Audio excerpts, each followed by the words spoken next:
MP, who is chairman of committees of parliament, and myself, chairing Edmund Hinkson, member of parliament, senior counsel. Sorry? Okay. Apologies for a slightly late start and for keeping you waiting, all right? So, state your name, ma'am, for the records.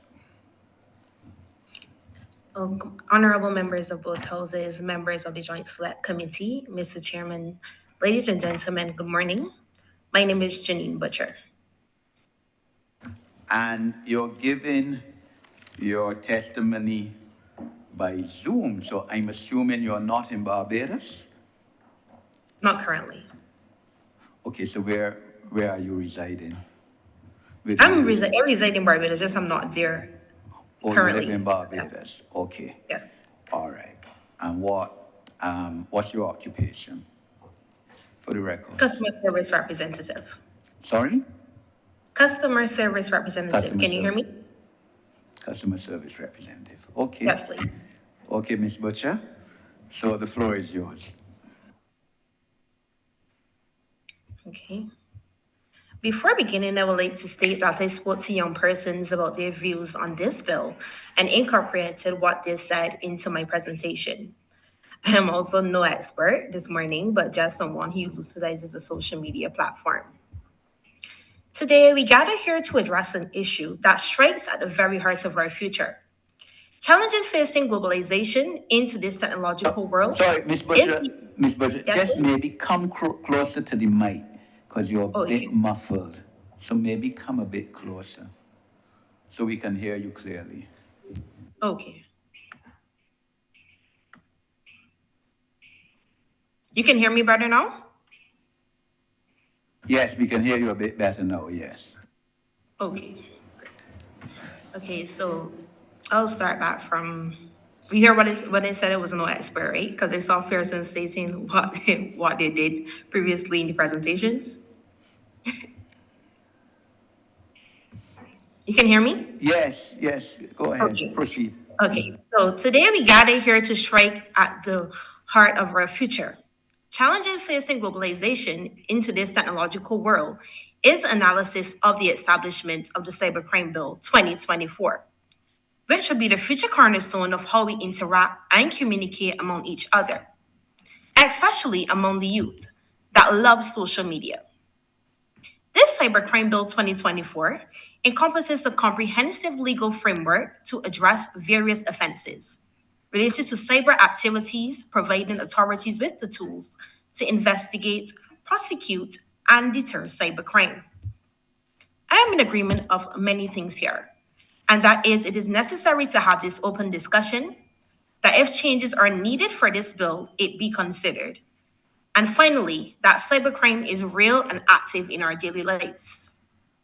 Many countries in the Caribbean have introduced this type of bill, in which they had to go back to the drawing board to change, shift, and at some point, delete the entire aspects that breaches our human rights laws that we in the region have signed on to. For instance, in Trinidad, when it was first introduced in May 2015, the cybercrime bill was heavily criticized by media and human rights organizations, including Center for Law and Democracy, for vague and overboard content offenses, which would have prohibited a range of innocuous, normal, or even beneficial online activity.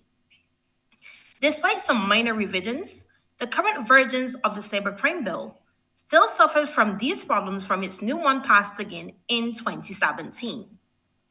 Also, in Jamaica, Cybercrimes Act of 2010, 2015, and 2021 is undergoing review and amendment as the need increases for integrating laws concerning cybercrimes.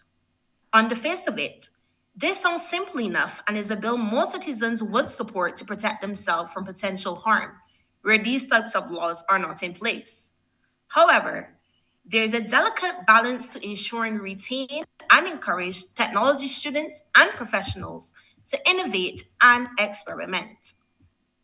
As a result, I am proud of our nation for taking our time, doing our research, and talking to a larger community to figure out why and what aspects of this bill hinder Barbados' development on how we balance our rights versus the crime. Today, I will tackle two important areas of the Cybercrime Bill of 2024. This include police force law enforcement.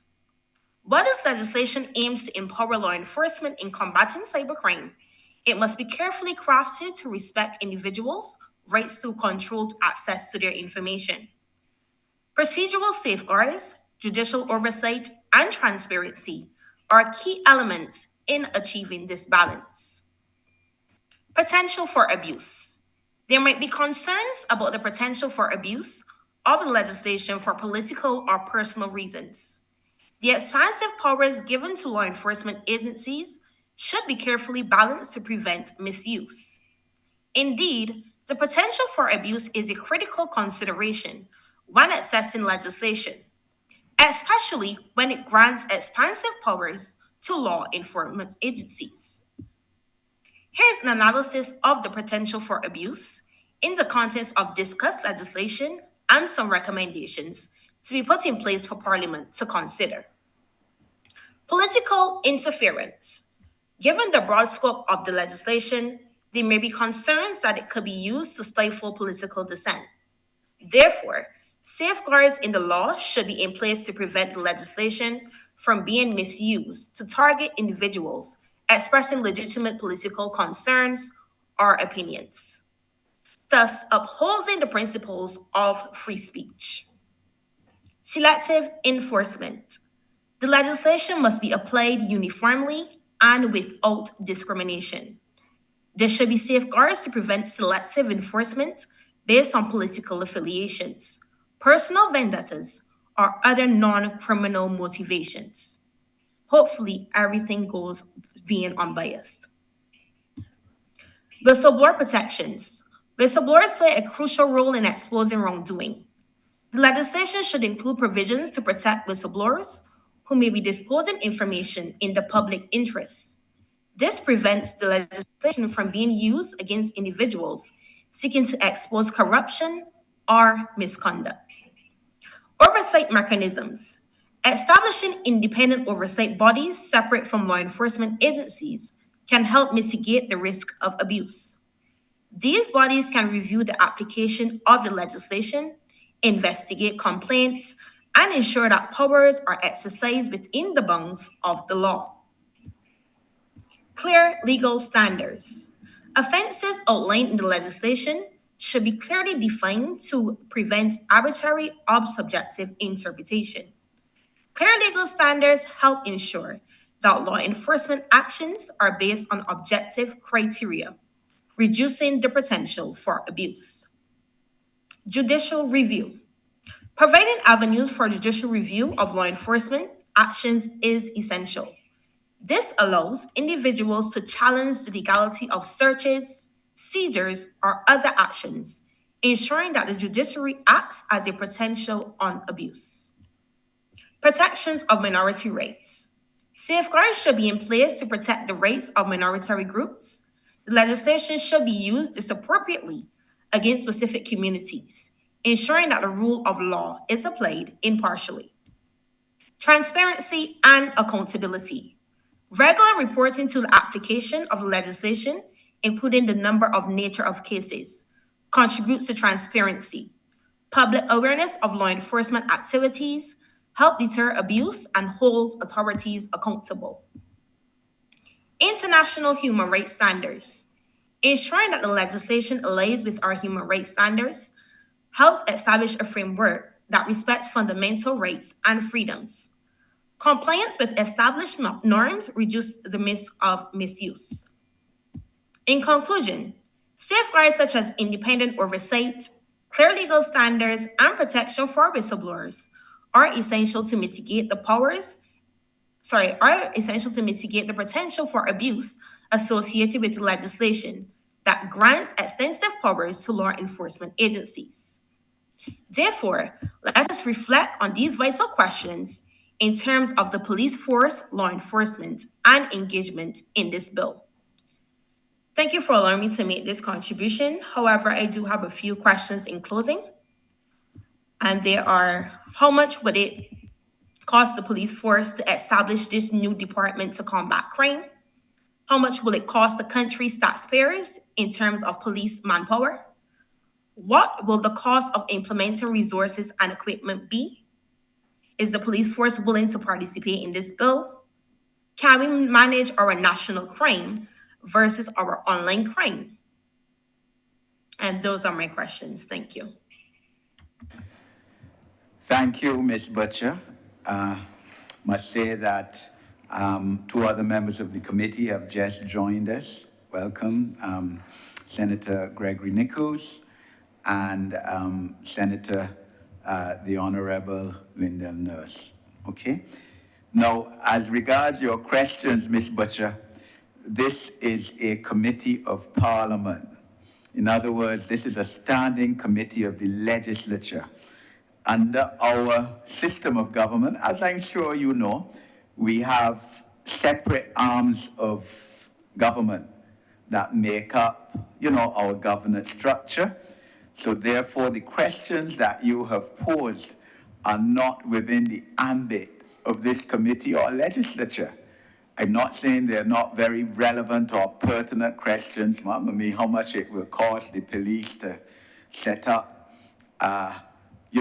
a cybercrime department to investigate alleged breaches of the legislation when enacted by Parliament. Pertinent question, but that is not within the ambit. So you will have to carry your question somewhere else, Ma'am. You could appreciate, all right?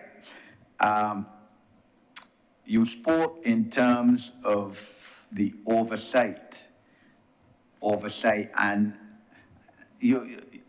someone, at least one person, I think, who sent in a written submission spoke about what they perceived as the need for an oversight body as well. How you perceive such an oversight body would work? No.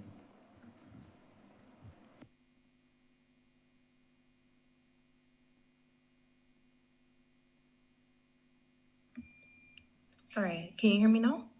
Sorry, did you hear the question? Yes, please. Okay. Let's have my comment. Sorry about that. Right. So your question was how an oversight body will work from my point of view. Yes, ma'am. Right.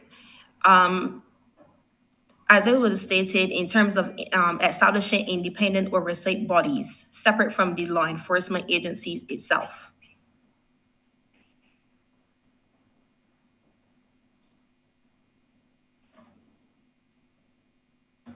Right, but wouldn't that just add to the bureaucracy of the situation? I don't understand the question. No, because you're now talking about another body separate from law enforcement. I mean, you also have the judiciary that is there, that, once someone is charged, will have to hear the case and make a judgment on the matter. So isn't that sufficient oversight and bureaucracy? Why do you want to add another layer of bureaucracy to a situation?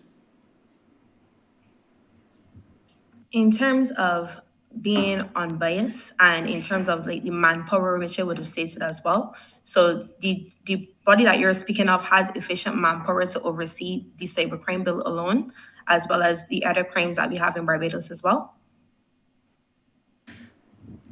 No, but like I said, we're a legislative body.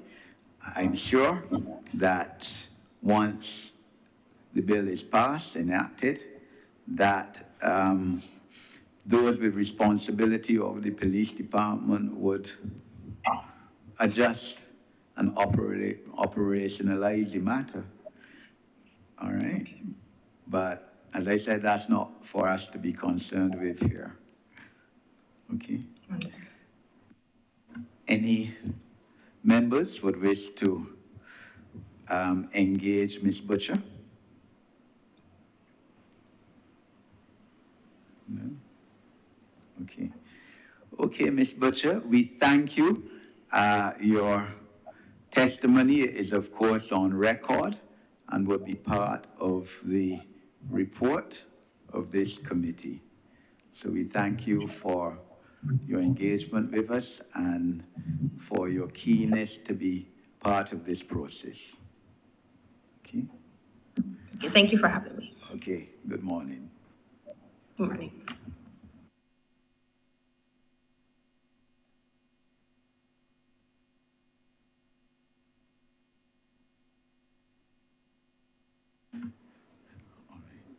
Yeah. Mr. Lewis,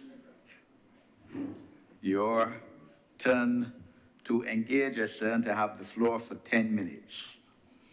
You can come and sit down here, sir.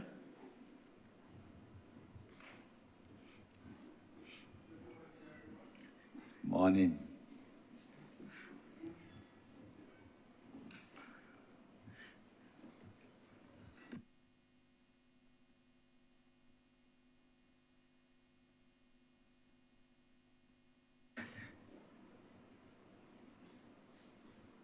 So, Mr. Lewis, for the record, you could state your name and your occupation.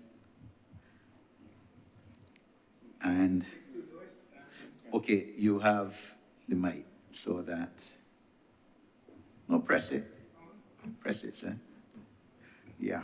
Yeah, my name is Victor Lewis, and what's the other bit of information? Occupation, I'm retired. Okay, good. Maybe come a bit closer. So, you have 10 minutes, sir, of oral presentation, and then as you heard just now, you have 10 minutes of oral presentation, and then any member can engage you on anything you've said. That's fine. You can start anytime. Again, good morning to everyone. I'm of the view that checks and balances are important for the development of our country. The ability to take any computer device, capture information, and publish it is healthy, even amongst Spain, in the interest of development of Barbados. This attitude in the formulation of this bill seeks to criminalize free speech. And in my view, this is not in the best interest of the development of our country. Could we imagine Darnella Fraser, a 17-year-old teenager, standing on the streets of the United States, having a fear of imprisonment or fine? We would not have heard that cry, "I can't breathe." There are many Darnella Frasers in our country. Let's not drive fear into our people, but let us create an environment where our people can freely ventilate their feelings. I want to turn to the document, the crime bill, page number 1. And this is what I downloaded, so I'm of the view that in downloading it from the internet, that I have a legitimate document. It starts off with the heading, Objects and Reasons. I'm of the view that that particular statement is very questionable. I'm of the view that this document should start off with objectives. And clearly, this document in the first page should be separated, not reasons and objects. I don't know what you mean by objects. It ought to be objectives.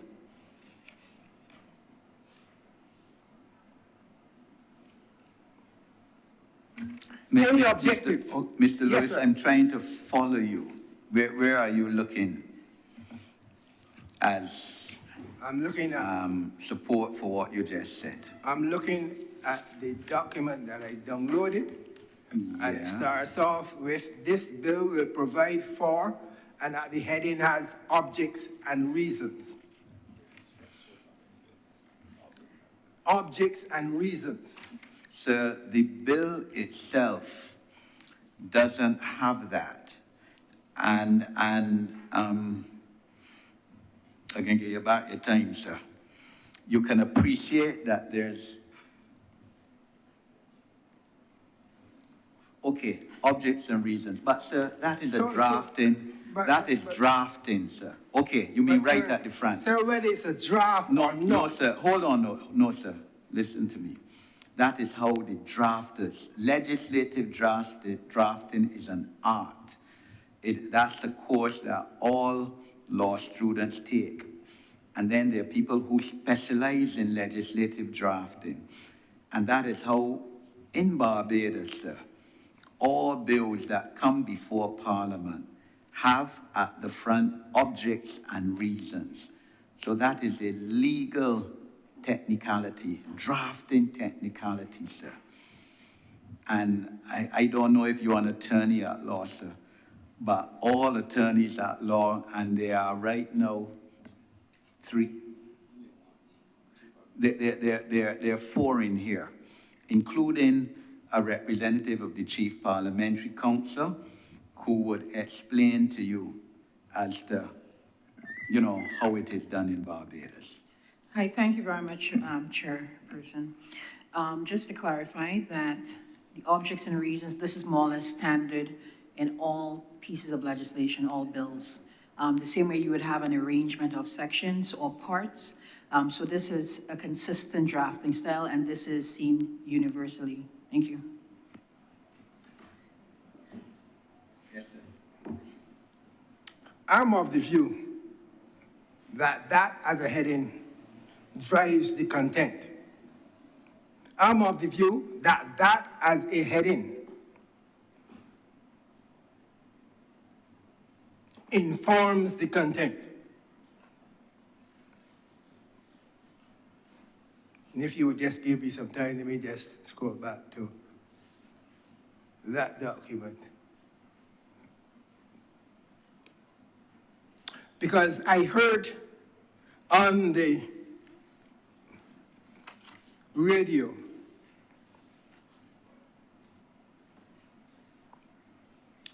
Ms. Carroll, who spoke on this document. And what was said to me was confusing. Because when we look at item B in that first page, it says the protection of legitimate interests in the use and development of information technologies.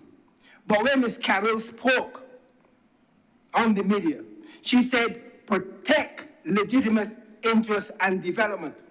Those 2 statements are clearly ambiguous. They do not mean the same thing. So I'm saying that when we have this document that is classified as the cybercrime bill, it ought then to drive content so that people are not misguided.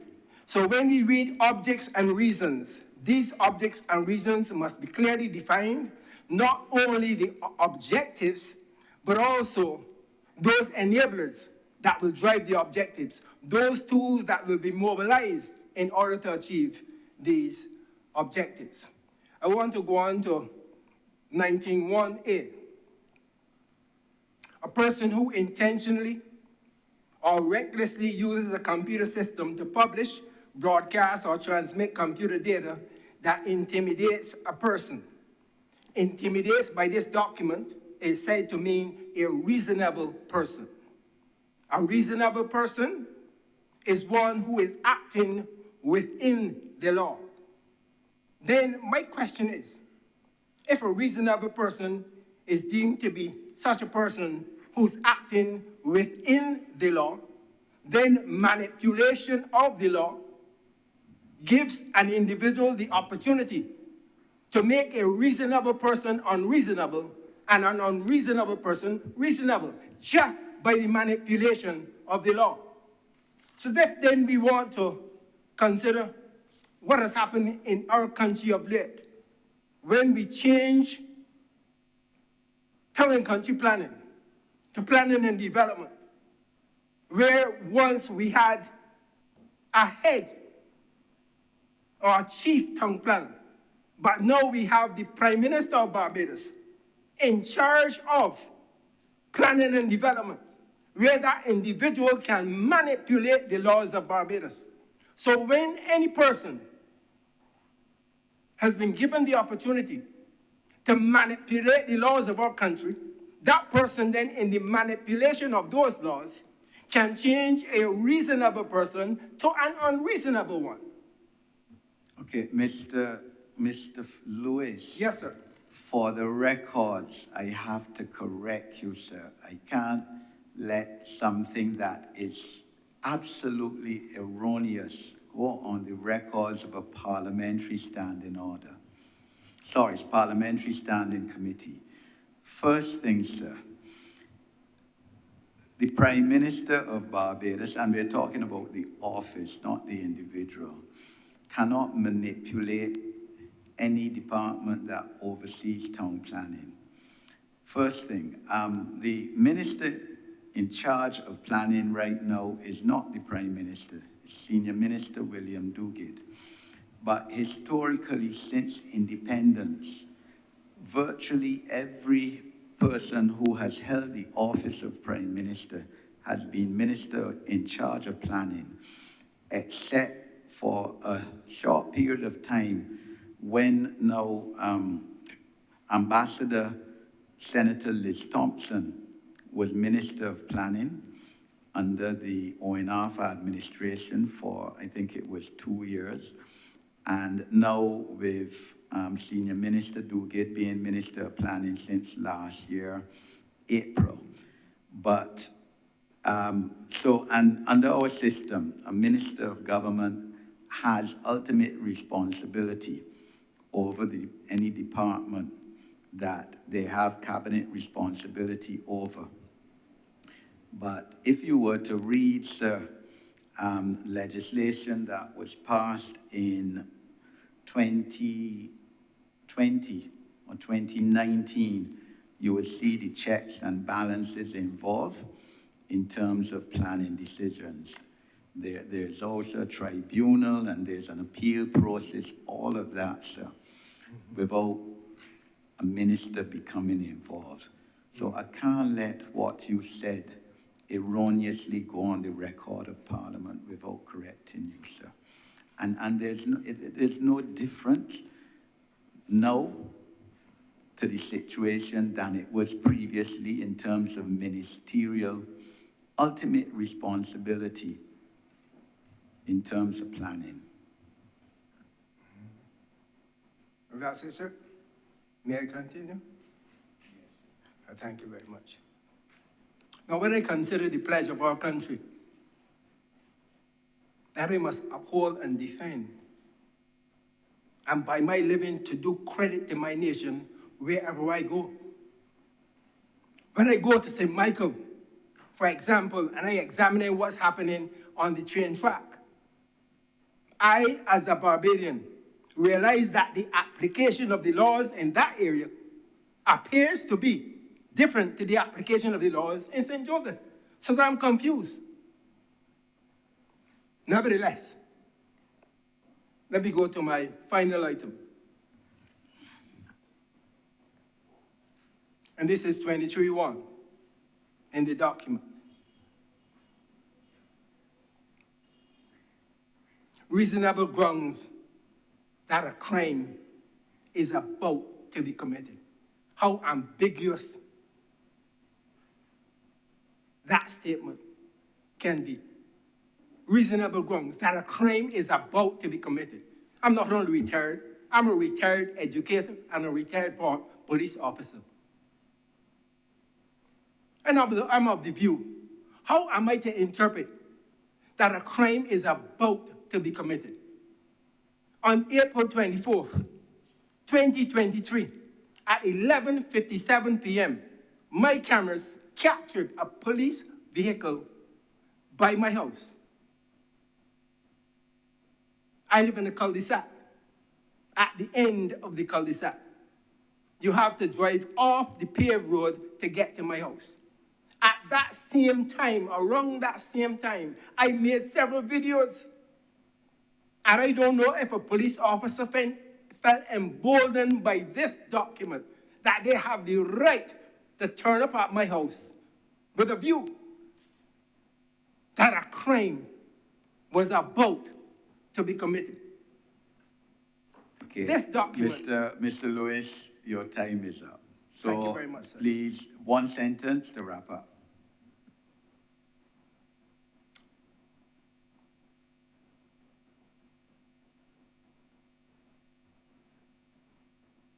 In Daniel chapter 12, verse 1, there's coming a time of trouble, such as never was. That time is coming, where AI will be dwarfed. How will a cybercrime bill address a situation in that period of time? Truth must not only be seen to be absolute, not qualified, absolute. Let us depend on the word of God to drive the cybercrime bill. Thank you very much. Thank you, Mr. Lewis. Any members wish to question or engage Mr. Lewis on anything he said?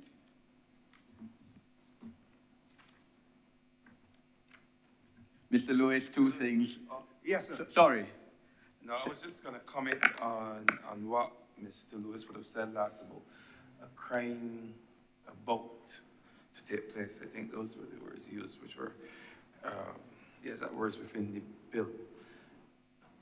And I'm going to discuss with you and answer the question I asked Mr. Stewart at the end of his presentation last week. Your name, sir? My name is Ramel Springer. Ramel Springer. Go ahead. Now, you are aware of cyber grooming, yes? Yes, The concept of using social media, using the internet, using WhatsApp, what have you, to lure young girls, young females, young boys, whatever you're into. Lure them into to locations for the purpose of engaging in some kind of prurient activity with them. All right?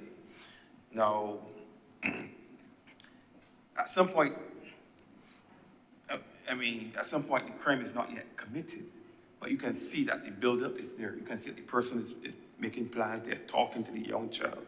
They're telling them how they look. They're giving them compliments. And then they're arranging to meet them, and they want to see them, and they miss them, and all these things they're saying, all with the view at some point to get that young child, young boy or girl, to meet them in some place in the physical space so they can engage in period activity with that person. Now, isn't that a crime about to be committed? And isn't that something that police should be able to get a handle on, arrest, before it even happens? Or should we wait until the child is raped or engaged in some sexual activity for police to take action and a report is made? Is that what you're suggesting, that police shouldn't have that flexibility, that the law shouldn't have that flexibility to arrest a situation like that before it occurs?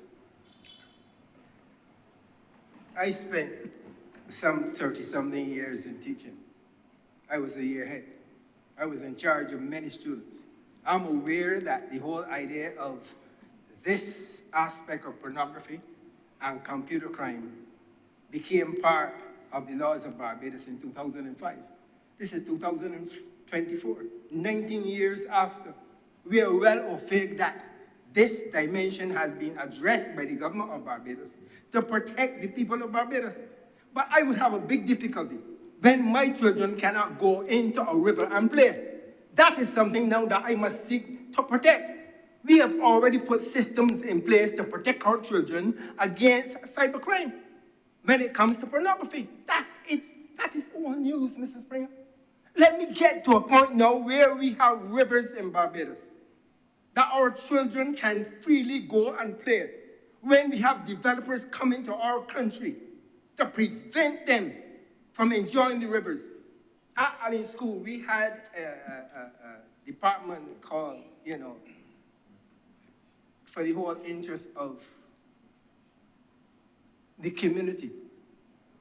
When we talk about the environment, so we had an environmental group where students can freely go over to Long Pond and enjoy themselves, freely go over to Joe's River and enjoy themselves. But Mr. Ford, what does that have to do with the cybercrime bill? But he's Please, asked- no, sir. Oh. Refine your comments and your response to the cybercrime bill, sir. This is not a forum for you to vent on what you see as the wrongs of Barbados society. Cybercrime bill, please, on mutual Well, let me say assistance. to the gentleman that that's old. We have dealt with that since 2005. Sir, in all due respect, I'm not speaking about pornography. I said nothing about pornography. I'm talking about cyber grooming. I'm talking about luring young boys and girls by way of social media or internet or WhatsApp. That's what I was When you referring talk to. about luring, when you talk about Luring. sir, luring means that you're using social media, you're using internet, you're using Facebook, to pretend that, you are a nice 19-year-old or boy, as the case may be, when you are 60-something years old. That is luring. That is using social media. That's using computer systems. That has been dealt with since 2005. That's all I'm trying to say. What I'm saying to you, I don't think you understood exactly what I was getting at. The idea of systems in place, of legislation in place, to treat these things before they get to the physical stage. But I'm Before they saying even that happen. legislation was Yeah. in place since 2005. Before they even happen. But since 2005, sir, that has been there. That's nothing new. What we're dealing now with new is other things that affect our children, that affect the children of our schools, that affect children at any school, that affects children at St. of Primary. Those are the things that we have got to deal with now. Those tools are already in place to address that long time ago. Where in that 2005 legislation speaks to cyber grooming? But you need to know. Because you're making the claim. Go back to the Act and quite You're making the fine. claim that is there. You're making the claim in response to what you said, which is my question that simply asks, why shouldn't the law have the ability to intercept these things before they even occur? But sir, you could go and read the Computer Misuse Act. It is there, it is clear. You don't have to deliberate on that in the 10 minutes that I have here. Of course, we can deal with it in another forum. But certainly, it is there, Computer Misuse Act. That is not rocket science.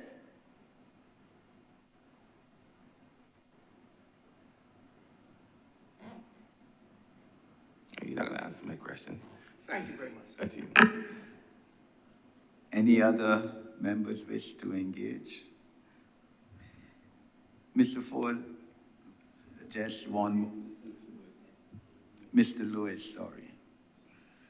Just one more query I'm going to ask you. You started by saying, sir, you made a very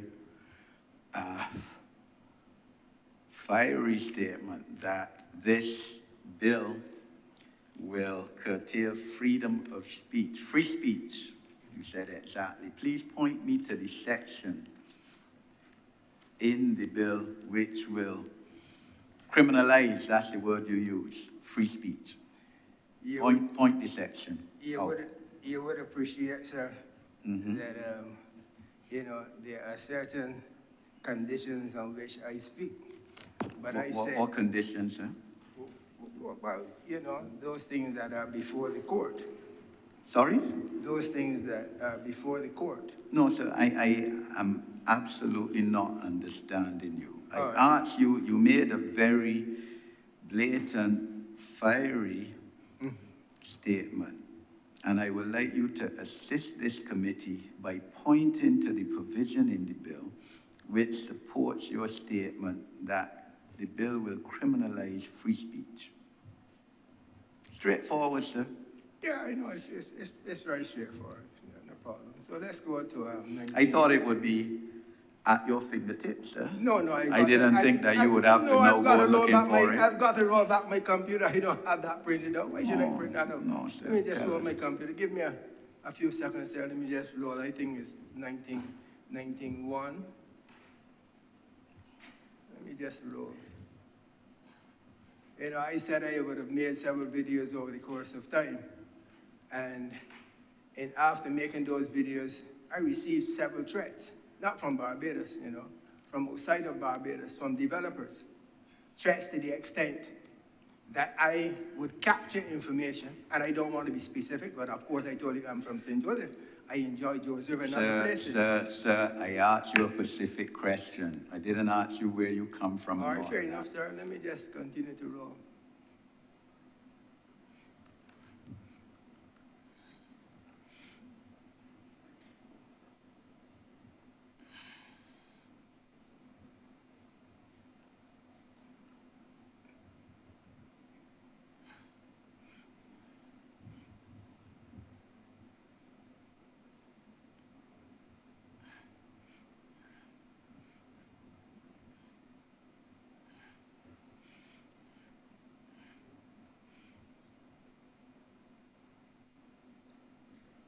Nineteen-one here.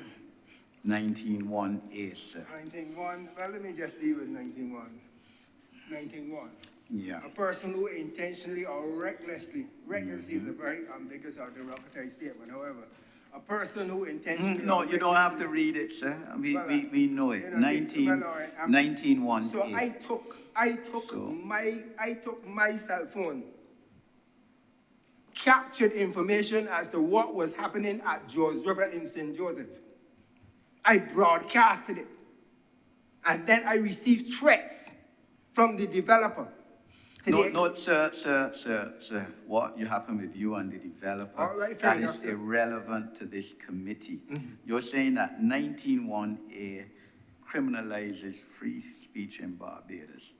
So therefore, you believe that an individual should be allowed to intimidate a person, to threaten violence on them, to threaten to kill them, to damage their property, to damage the property of their family, intentionally, sir. In other words, they have the mental capacity to do that, or recklessly, by way of a computer, and should be able to get away with it. I don't know what you mean by kill. Well, no, I don't sir. know. How you And mean I- kill, and I sir? have Kill dealt is a normal word.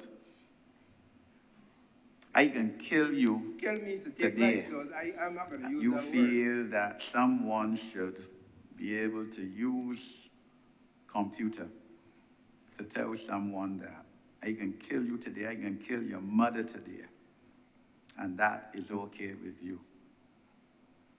No, yes or no, sir? That don't need no long answer. I can't answer yes or no. You can't No, answer. no, Okay, no. sir. All right. I can't That's answer no yes problem. or You no. can't answer. Not yes or no. I can answer, but I can't answer yes or no. No, it's a simple yes No, or no, that's no not answer, simple. sir. When you ask a question, you must give individuals the space in order to give the answer they want All to right, give. sir. I will not be forced into yes or no. We've passed that stage in No, our so development. what answer you want to give? Now, to I that want to question? give, if I'm given the floor then to respond, I will respond. But not yes or no. What? Let me hear your response then, sir, Thank to you that very much. question. Could you repeat your question, sir? I thought I repeated it already. That you said section 19.1a criminalizes free speech. And all I'm asking you, therefore, is if you believe that an individual, somebody should be allowed to tell Victor Lewis, I'm going to kill you today, I'm going to kill your mother, I'm going to burn down your house, kill your daughter, and get away with it. That should not be subject to criminal law. I can't deal with extreme examples. No, sir. Those are extreme No, examples. okay, you know? but May I so speak, sir? you have answered the question, sir. Thank you very much. Okay, sir. So we thank you for your. I just want to clear one thing for the record, because he quoted the Computer Misuse Act. I just want to state for the record that there's no provisions in that act for cyber grooming. I don't know where you read it, but I read the entire act. It's not there. It's not there. No. So, In specific terms. well, this act, given specifics. There are periods, It's sir, not there. whether in Pacific terms or not, it Yeah. is not there. So we thank you, sir, for your evidence today. Good morning.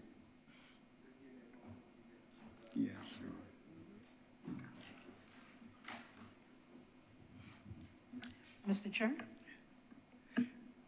Yes, ma'am. I just wanted to add something with your permission. Sure. All right, reference is made to the line or the provision in the legislation about a crime being committed or is about to be committed. That is currently the law, Section 23 of the Computer Misuse Act. The other thing that Mrs. Springer would have raised in relation to giving police the investigative tools or the ability to intercept any possible threats. So you gave an example about child grooming, but also the case, for example, where a hacker may say, well, we're going to give the government X period, otherwise we're going to attack all of its critical information systems. In a case like that, the police would rightly believe that a crime is about to be committed. Thank you. Thank you. Wow. Okay, good, sir.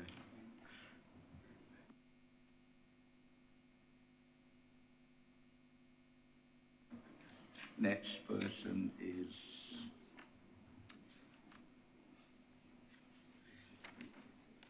sure. Okay. Welcome, Senator Walters, today. Good morning.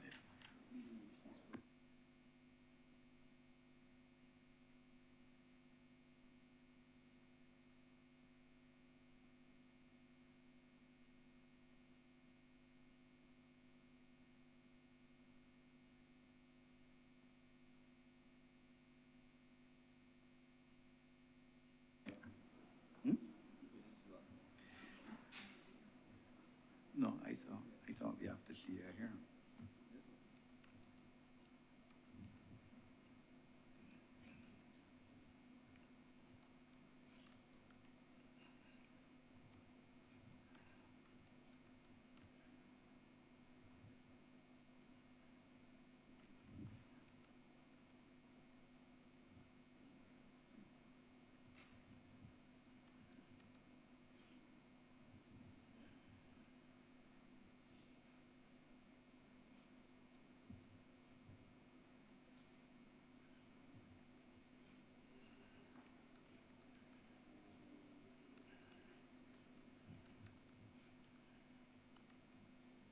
Ready? Good morning, Miss Cole. Can you hear me?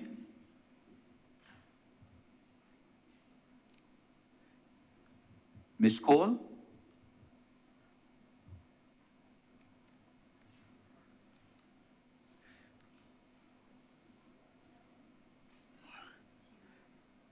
Why is she not responding? Okay. Good morning, Miss Cole. Can you hear me?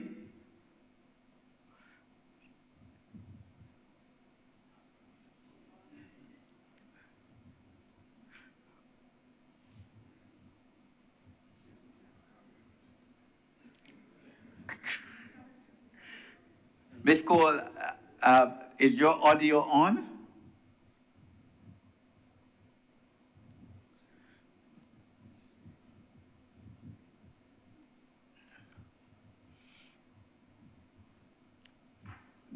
She disappeared. No. What happened here? Oh.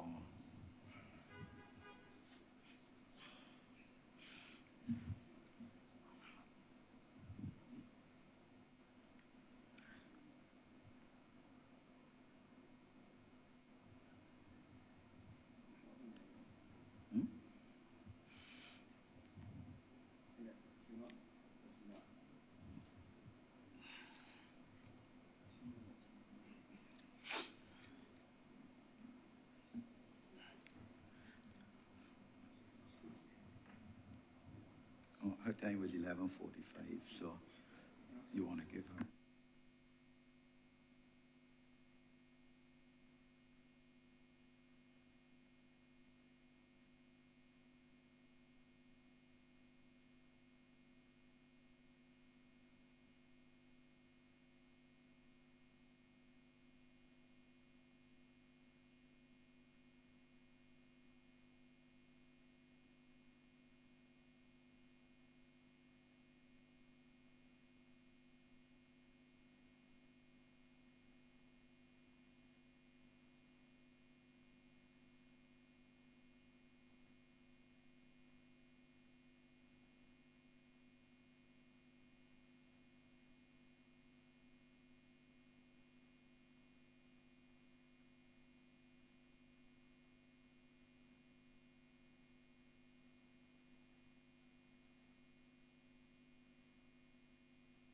Hello?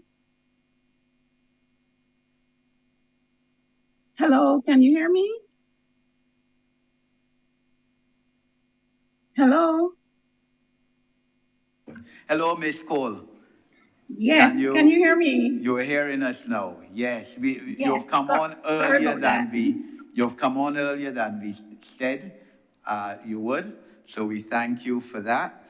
Welcome to the hearing on the cybercrime bill and the mutual assistance in criminal matters amendment bill. Before the Governance and Policy Committee of Parliament, Standing Committee. We have here 5 members of the committee, in fact 6 members of the committee, including the Honourable Leader of the Opposition and Senator Ryan Walters, the Honourable Lyndall Nurse, Senator, the Honourable Peter Phillips, Member of Parliament, Senator Gregory Nichols, and myself, Edmund Hinkson, Member of Parliament. So we're going to permit you 10 minutes, ma'am, to speak on either of these 2 bills or both of them. You know, your comments on them, whatever you wish to say on them that is of relevance, ma'am. And then members will be given the opportunity to engage you on anything you've said. So your name for the records. Heather Cole.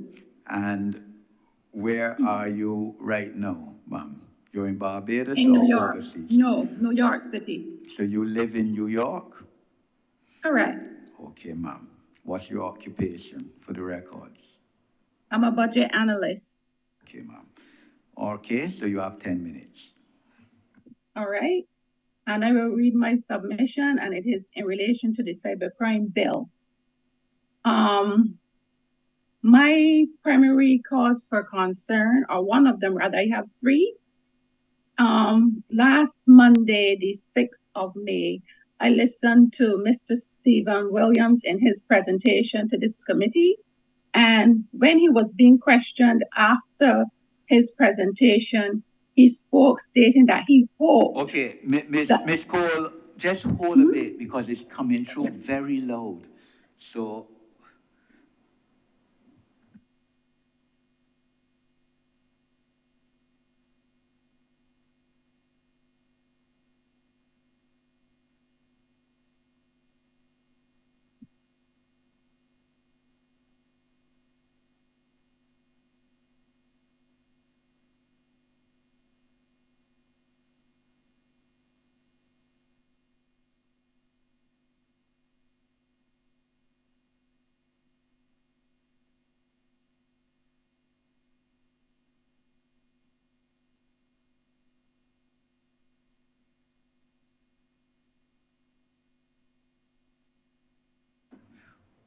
okay, Miss Cole.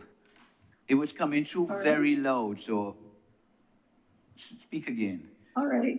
All right, let me try again. Okay, so we're good now. We're good now. That's good volume. Great. As I listened to Mr. Williams last Monday, when he was being questioned, he spoke that he hoped that the Great Firewall of China was not the way that the police intended to go. And Mr. Williams was the government's consultant on this project, and he went to China to get first-hand information. So at that point, I made a note that he's referenced the Great Firewall of China. And later I went back to the bill and I saw no mention of surveillance and detention within the bill. And in China, the surveillance and detention go hand in hand. One does not happen without the other. And then I look at section 23, from section 23.3, as well as sections 24 and 25. And I'm referring to the cybercrime bill. And neither of these sections state what happens to any person after the search or prior to an appearance in court. All right, and let me go on. And it appears that the consultant is unaware of the outcome of his project, even though he was the technocrat. and even though he was a technocrat, he would have had the best recommendations to give to government. And at this point in time, I know that the word hope is a bad word in Barbados, so therefore I had no hope in Mr. Williams's hope, because right now in Barbados, hope is reference to me things like wastage, misuse of funds and corruption, etc. So again, having heard the consultant use the Great Firewall of China, I explored it for what it is, a heavily surveillance police society in which no one or nothing can happen except the police knowing. All of the internet traffic, both in and out, must pass through the police. And in China, China is also a society where they use an ID that is similar to the Trident ID, and it is a method of surveillance control. And surveillance and detention centers go hand in hand in China. I mentioned that just now. And so based on the revelation of the consultant, I now wonder if the government of Barbados is planning to build or has already built a mass detention center in Barbados. If this is true, this bill will become a warrant for torture and death in detention for the sons and daughters of Barbados. Mr. Williams' revelation, in my opinion, was like a missing piece of the puzzle. So I now wonder if Barbados is about to become a police state.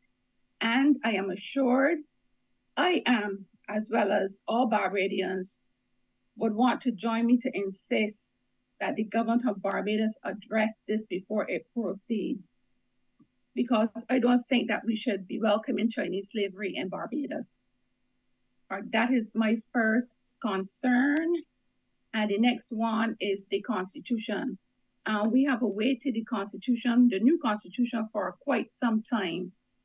And I wonder now if the new cybercrime bill was being put in place to be followed by the Constitution, or if the Constitution was waiting for the Trident ID as well as the cybercrime bill to be in place, then for the government to present it. And I wonder how, if that is the case, how this will affect the freedoms of expression that are currently available in Barbados. So technically in this area, there are too many unknowns. And I also wonder, for example, if it could be unconstitutional to protest in marches. And the next piece of my presentation is references me personally. I was a victim of cybercrime, and that was committed against me in 2018. I came to Barbados and I gave a statement to the police. And on the morning of the second day, I went back to the police station again.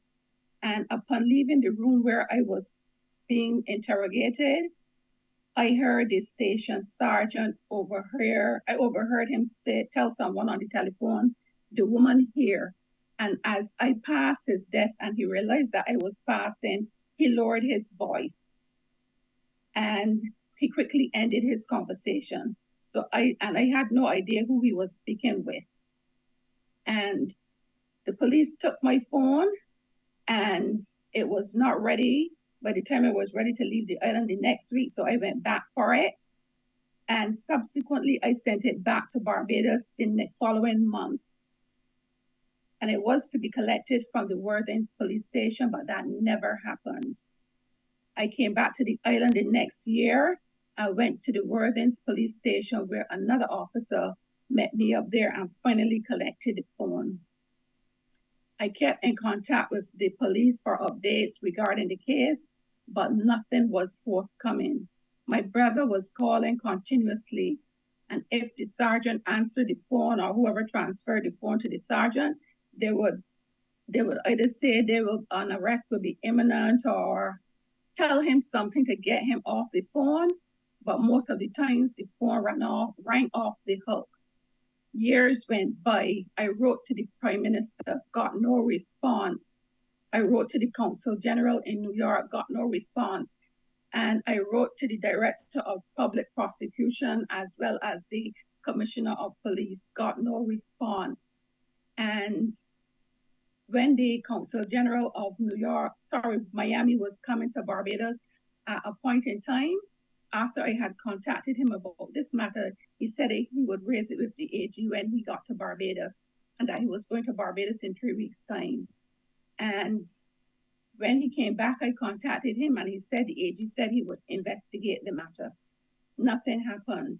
And subsequently, I don't know if it was the following year or the year after that, someone informed me that my case had been called up in court on 2 occasions, and I was not there. I was never contacted by anyone in regards to the police or the court that my matter was being heard. Otherwise, I had taken a flight to go there to report it. I would have made sure that I would have been in Barbados. And I was in shock to find out really that I was not contacted. Again, I sent a letter and a letter by regular mail and another email to the Director of Public Prosecutions to make her aware of what I had heard. And to this day, she has not responded either.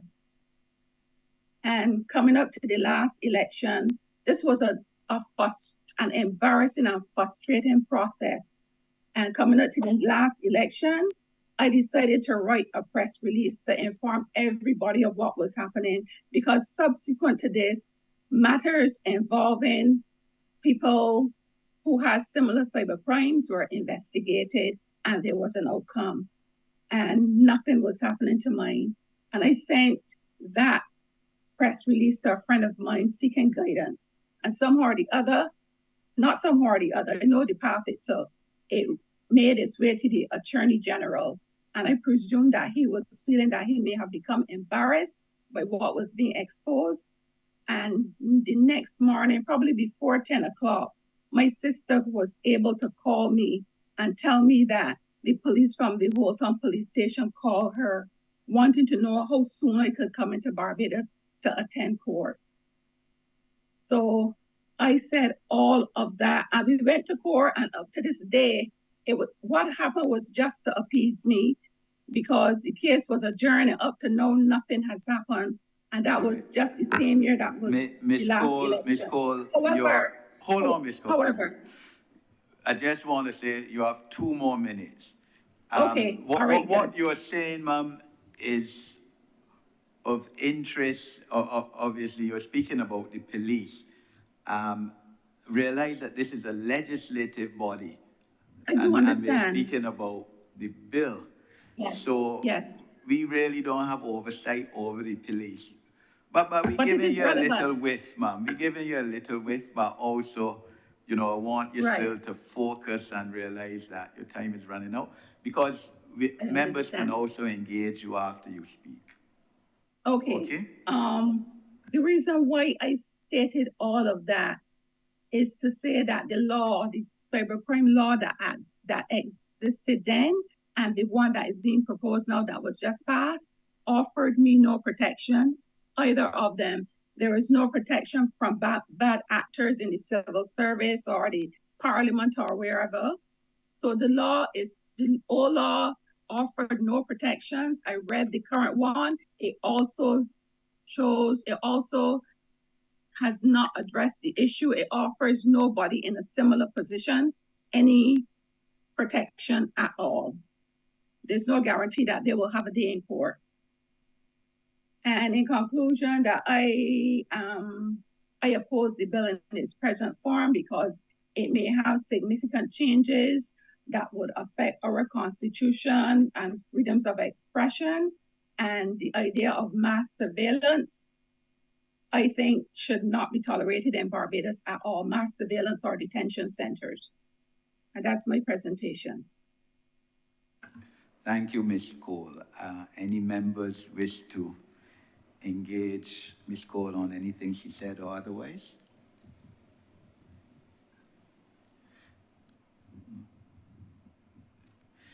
Ms. Cole, you on at least 2 occasions said that this bill, cybercrime bill, will curtail freedom, the constitutional right to freedom of expression.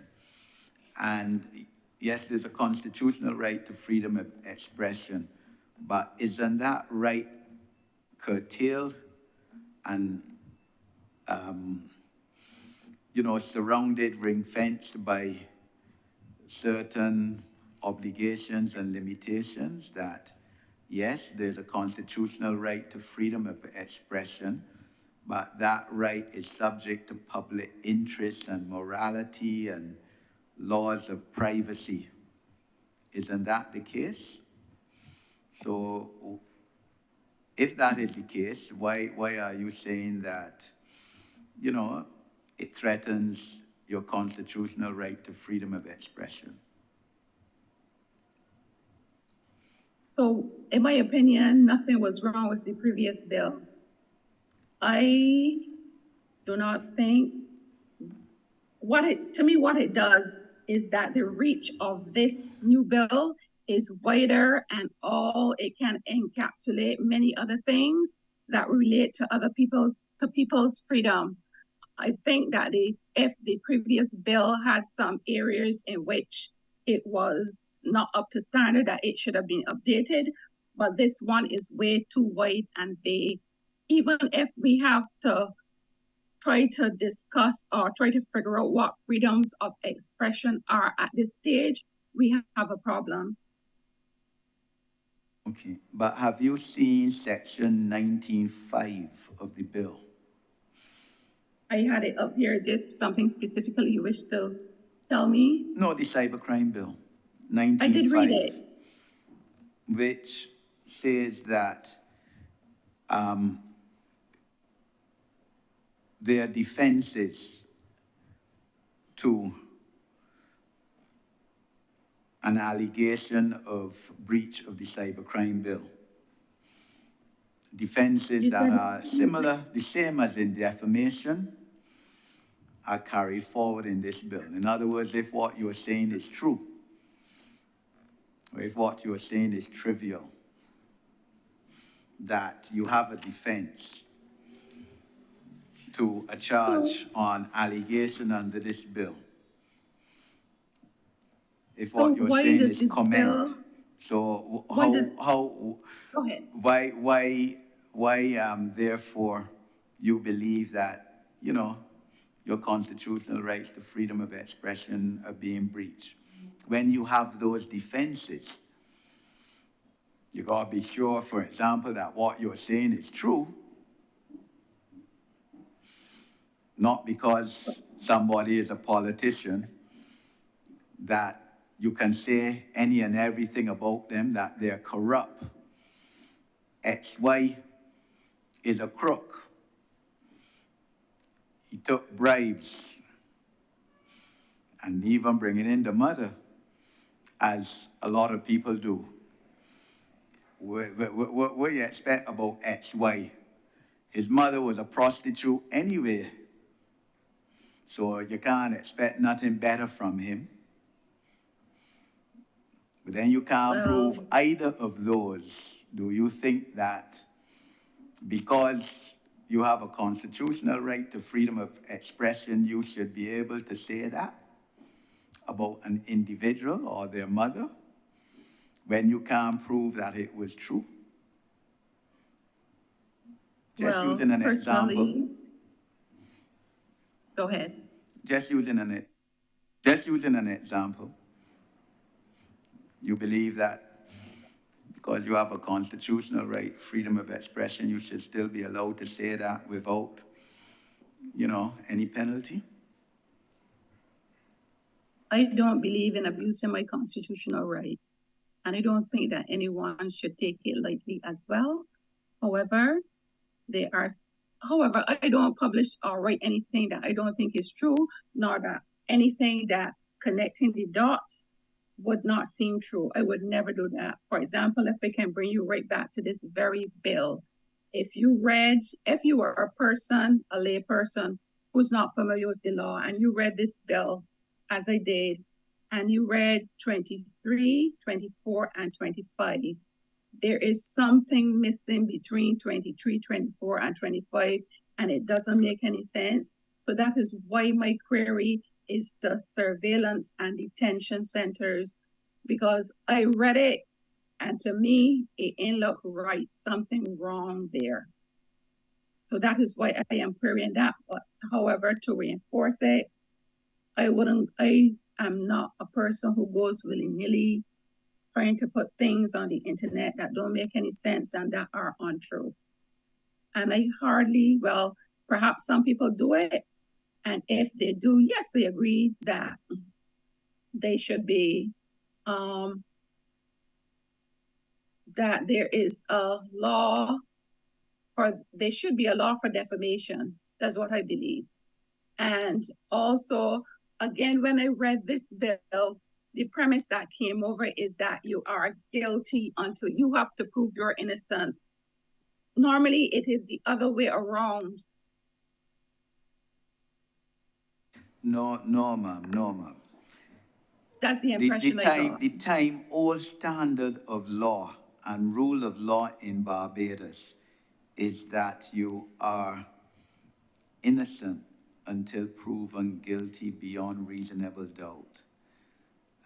There are few exceptions to that. I mean, I think possession of drugs, and I'm an attorney at law, ma'am, senior counsel, and there are 3 other lawyers in this room at the level of King's Counsel as well, leader of the opposition, and another accomplished lawyer, ma'am, and a top legal drafter, ma'am. So this bill does not shift the burden of proof, and it is still, you know, that any allegation before the court for any of these provisions has to be proven beyond reasonable doubt, ma'am. So don't be worried about that. So, And throughout the bill, it speaks towards intentionally and recklessly, or recklessly. In other words, you have to have the mental, the mens rea, we call it in law, to commit the offense. so what is reckless then? If I call somebody a fool and they're not a fool, how reckless, how would you quantify reckless? That how would you quantify that in terms of a scale of recklessness? We have judges, ma'am. You could appreciate the judiciary will, you know, weigh the evidence, etc. But if you call someone a fool, and I'm just engaging you a bit, ma'am. I mean, this is not a legal class, a law class. But if you call someone a fool, a court might very well say that that is trivial. I mean, it's within the context, ma'am, of why you call them a fool. That is the truth. But a court might say that is trivial, right? And that's the defense as well under Section 19.5. So, as I said, ma'am, it's not a law class we conducting here. We wanted to engage you and have your thoughts. But I just felt that I needed to ask you that question on the freedom of expression. Okay? Are there any other members or any other members who would wish to engage Ms. Cole? No? Okay, so Ms. Cole, we thank you for your citizenry. I thank you as well. Even you're a part of our diaspora in New York. I assume you're born in Barbados. You speak like us, so you know we thank you for taking the opportunity to give your evidence. Okay. All right. Thank you. Have a good day. Bye-bye. Bye.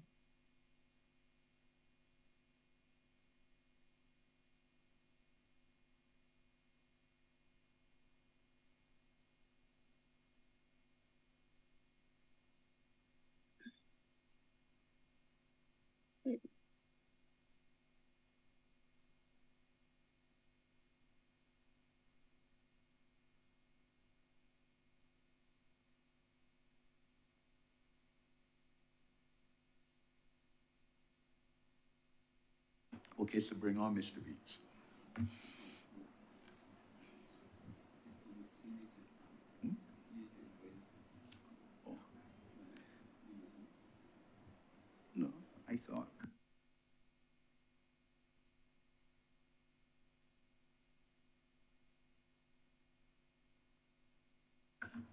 Mr. Weeks, good morning. Can you hear us? Oh, he's now being let in. Okay.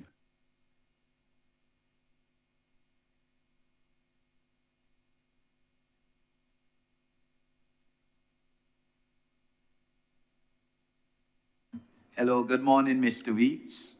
Can you hear me? Yes, Mr. Chairman, can you hear me? Yes, we can hear you clearly, sir. Welcome Great. to the Policy and Governance Committee, Joint Standing Committee of Parliament, sir. We have here 6 members of the committee, 6 out of the 7. We have the Honorable Leader of the Opposition. We have Senator Walters. We have the Honorable Senator Lyndall Nurse, Honorable Peter Phillips, Member of Parliament. We have Senator Gregory Nichols and myself, Edmund Hinkson, Member of Parliament. So you are permitted for the next 10 minutes to speak on the Cybercrime Bill, on the Mutual Assistance in Criminal Matters Amendment Bill, on both of them, sir, as to what you think of these bills, if you feel that they can be improved in any way, your comments on them, sir. And after that 10 minutes, any member can engage you or question you on anything you said. So the floor is yours. Before we start, sir, Mr. Chairman, might I inquire of you, just as a bit of background, why was it that other presenters have, I recall one of the government representatives made a presentation for almost 2.5, almost 3 hours, and individuals who are responding are only limited to 10 minutes. Sir, Mr. Weeks, we have rules. Mr. Weeks, hold on. Your 10 minutes has started. We have rules, sir. They're the rules we set. Even there, all right. And this is the Parliament of Barbados makes its rules. Can you state your name for the record, sir? My name is David Weeks. Okay, and what's your occupation? I am a retired individual. Okay, sir. I just wanted to be clear, sir. You said in requesting permission. My time, Mr. Chairman. Am I going to be allowed to present for the 10 minutes? No, sir. Hold on, sir. Your 10 minutes. Yes, sir, I said that. You said in your request for an oral presentation that you live in exile. And I just wondered what is meant by that, sir, because, I mean, I thought we're a free society and you're living in exile. So I just wanted you to clear on that. What do you mean by living in exile, sir? Mr. Chairman, just to be clear, I want to know whether that query can come after I make my presentation. No, your 10 minutes hasn't started yet, sir. So just thank you. For the records, what do you mean by living in exile, sir? I live in a circumstance where, having been firebombed in Barbados for a particular matter, my matter being that I brought the governments of CARICOM, 13 governments of CARICOM, to the law courts of Barbados, and sought there afterwards to get a trial to proceed for 17 years. Then I found myself firebombed. So I live in exile because I do know that if I do come back to Barbados, I will either be incarcerated for the different things that have been constructed to make sure that I find myself in prison, or I will be killed. The first attempt failed, the firebombing failed. So I am here living in exile because of that explicit reason.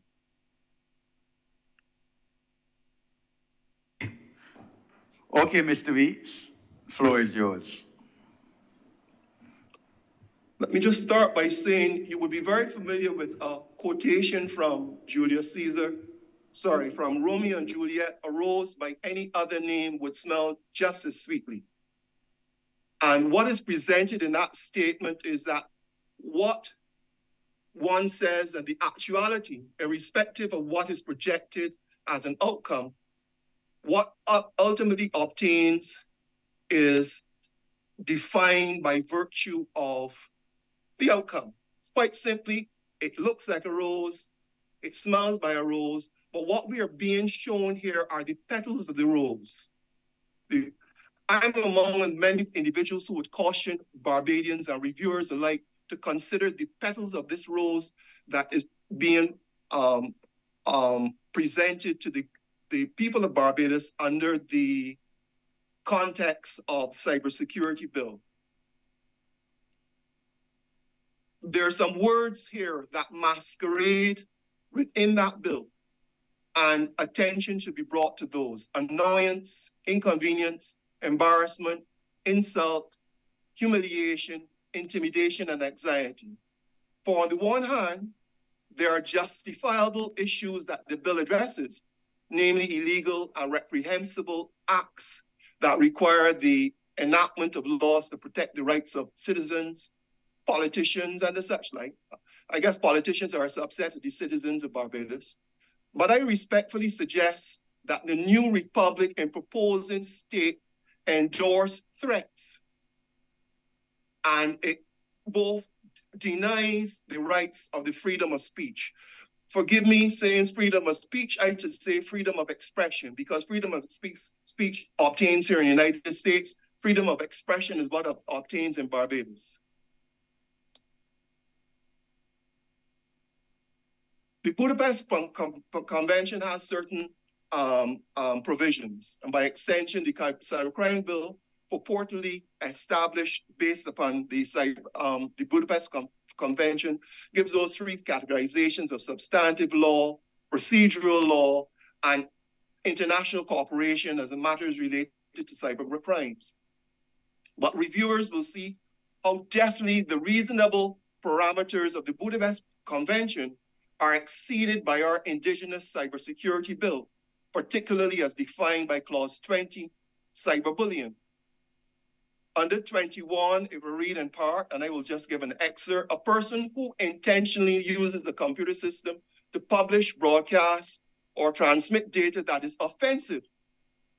And I'm going to put those words which are important for my representation: offensive, pornographic, indecent, vulgar, profane, obscene, or of a menacing character, or causes any such data to be so sent for the purpose of causing annoyance, inconvenience, danger, obstruction, embarrassment, insult, injury, humiliation, intimidation, hatred, anxiety, or causes substantial emotional distress to that person, and the bill continues. You all have it in front of you, and certainly anybody can read it and so forth, but I'm making focus upon those particular words.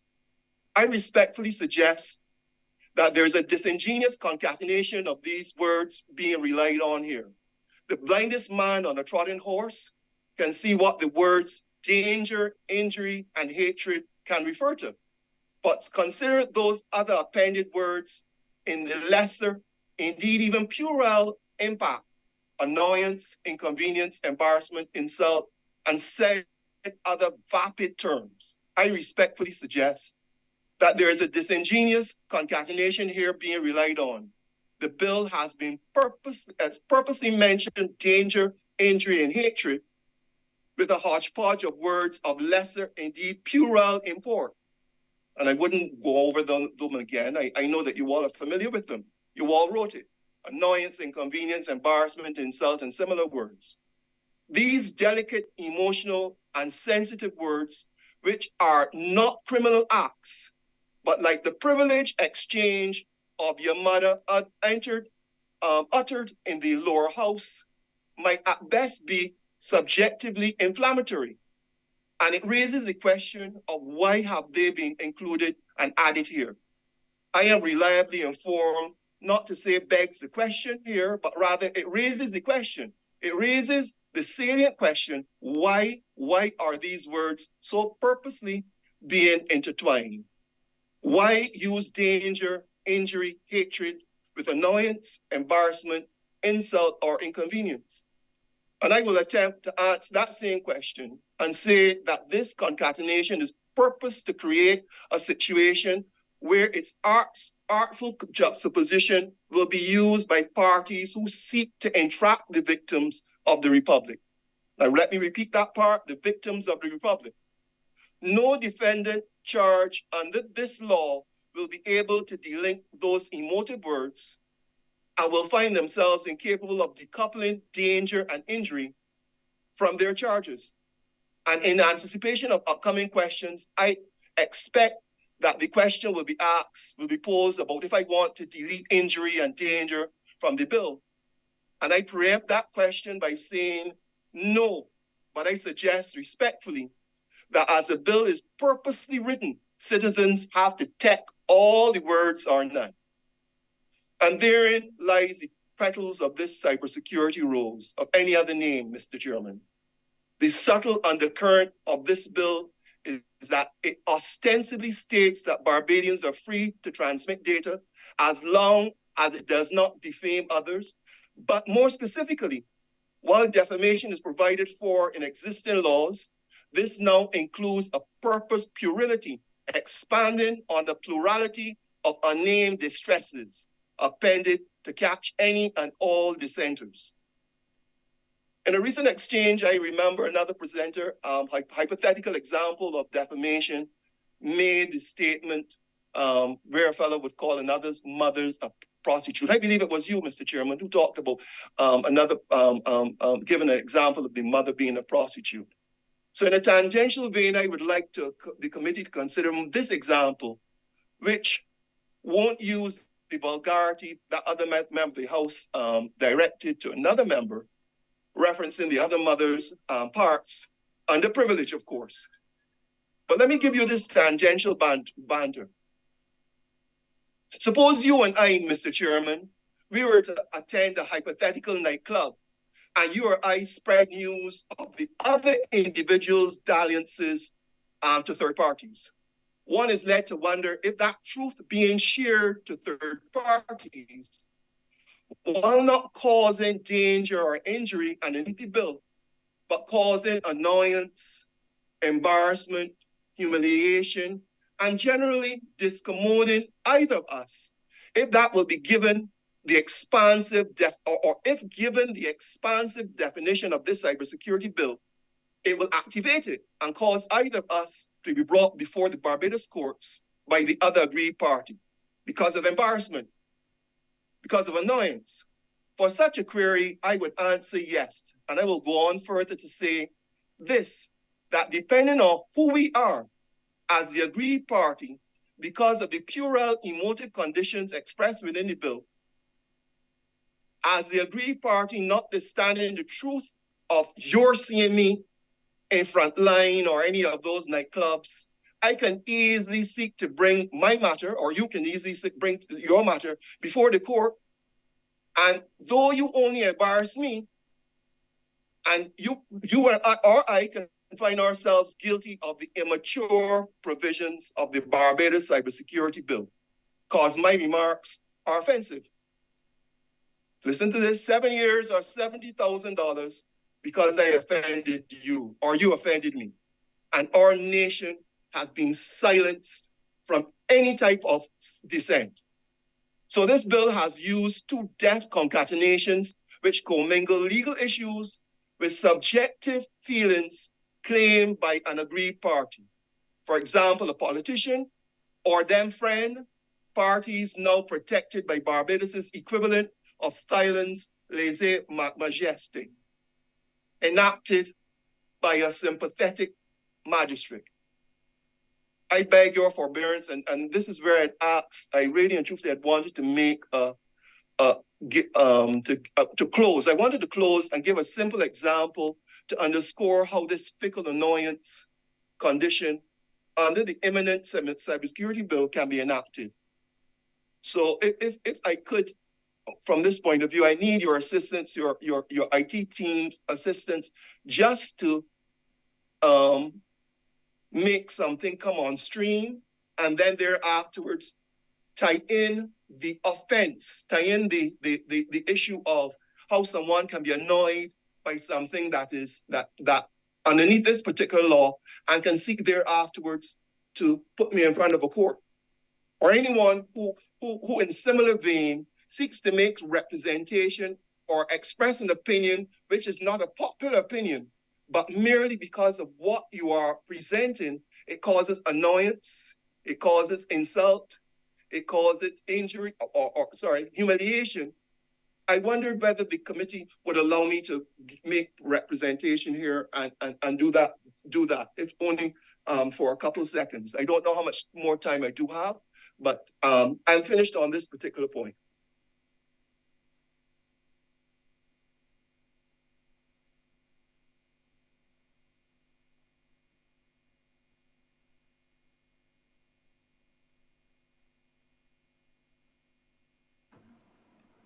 Mr. Weeks, I'm not exactly clear on what you're asking us to allow you to do. I'm asking you to share my screen. So don't you have to share the screen, sir? Well, I was just asking for your IT team to give me assistance in sharing my screen. That was what I was told in the email. I was told in the email from you that the IT team will give assistance in sharing the screen. Will give direction and assistance. Zoom is controlled by the IT department. So just mention that the committee and they will assist. Does that not still obtain?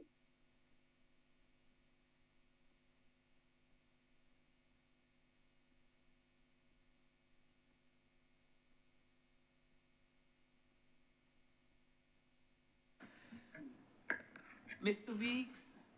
Yes. My understanding is that in the Zoom, there's an option in the Zoom that you go and you share your screen.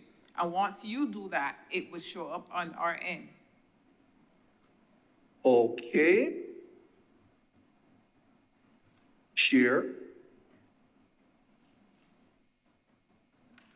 Photo.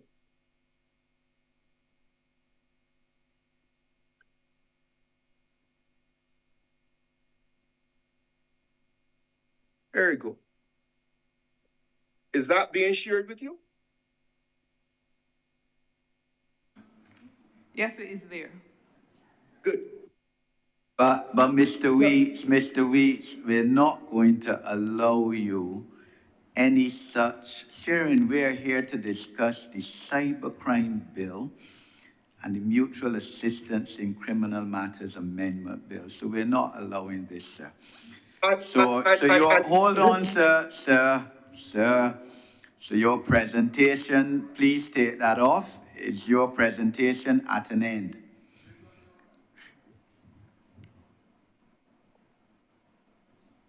I need to know on the bill itself, sir. Yes. That's what we're dealing with. The point that I was finishing on is on the bill itself. Yes. Where someone makes a transmission via the computer and underneath the cyber security bill, someone makes a presentation. And when they make that presentation or they transmit this information, it causes an individual, it causes person, I realize you all have yours on a relay, but it causes someone who receives this to feel annoyed, humiliated, and those puerile words, that is what I would like to be able to address. I made this specific representation to say that yes, where there's danger, where there's injury, where there's defamation, Cap 199, 1997 provides for those things. But to the degree that there is an aspect where someone makes a representation that brings in those other verbs, those other words, annoy, humiliate, and the such like, Mr. Chairman, that those are the 2 points I wanted to make here. One, to indicate that you do have situations where, when interpreted by particular parties, can and will be interpreted in such a way which denies individuals the right of free speech and free expression. Free expression. Let me say free expression because I heard one of your colleagues at one point in time, one of the committee members say that there was no such provision underneath the laws of Barbados, but free expression is provided for underneath the laws of Barbados. And on that note, Mr. Chairman, I'm sorry to have mentioned things about frontline and so forth. No, I do not mean to intend any affront to anyone if I have mentioned things that would be disturbing, but just to make those examples. There's one final point. We are moving very slowly towards Thailand's lèse-majesté. As nicely as this thing is patterned, as nicely as it is presented, as I said, a rose by any other name would smell just as sweetly. These verbs and words are the petals of that rose, and I would beg that greater consideration be given for this bill, it be rescinded, and a new bill be presented that is much more harmonious of the rights of free speech and free expression of Barbadians and citizens and persons and residents living within the fair country of Barbados. Less we may prevent. And on that note, Mr. Chairman, I thank you very much for allowing me to make this presentation. Thank you, Mr. Weeks. Any members wish to engage Mr. Weeks on anything he said or otherwise? Yes, Honorable Leader of the Opposition. Hi, good morning, Mr. Weeks. Good morning, Mr. Thorne. If you call me Ralph and I call you David, would we still be allowed to go on? I'm not sure. The chairman will decide as to whether we will be able to speak in that particular way. But I will address you as Ralph. If that is allowed by the yes. Chairman, most assuredly. Yes, I make bold to say that for both of us, this is a personal delight. Yes? Yes. Good. I wanted to ask a few questions because for me, this has become a process of my own education. And that's why I'm pleased that someone of your quality has visited the presentations. So I'm going to ask some simple questions so that at the end of this exercise, I would have a clearer idea as a committee member as to what is the substance and essence of the objections. I think I know what they are, but I want to seize this opportunity, David, to inquire of you by a few simple questions. I take it you are opposed to the bill? Very much so. Good.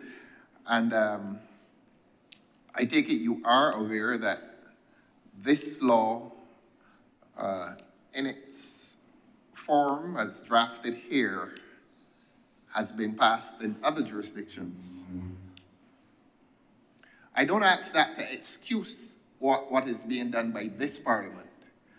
It's a series of questions that I think is probably the Socratic method by which we will arrive at some answer, ultimately, as to whether the bill has merit or not. So I'm just asking, permit me to ask these questions so that the discussion and or understanding of the discussion will make some progress as between all of us. So these are simple questions. They're not tendentious in any way. I just want to be able to come to a settled view, not as to the nature and content of the bill itself, but I want to come to a view as to what is the protest, what is the nature of the protest out there in the public. That's what I'm trying to do. So I'm not being tendentious. I'm just seeking what is the state of mind of people who object. You following me, David?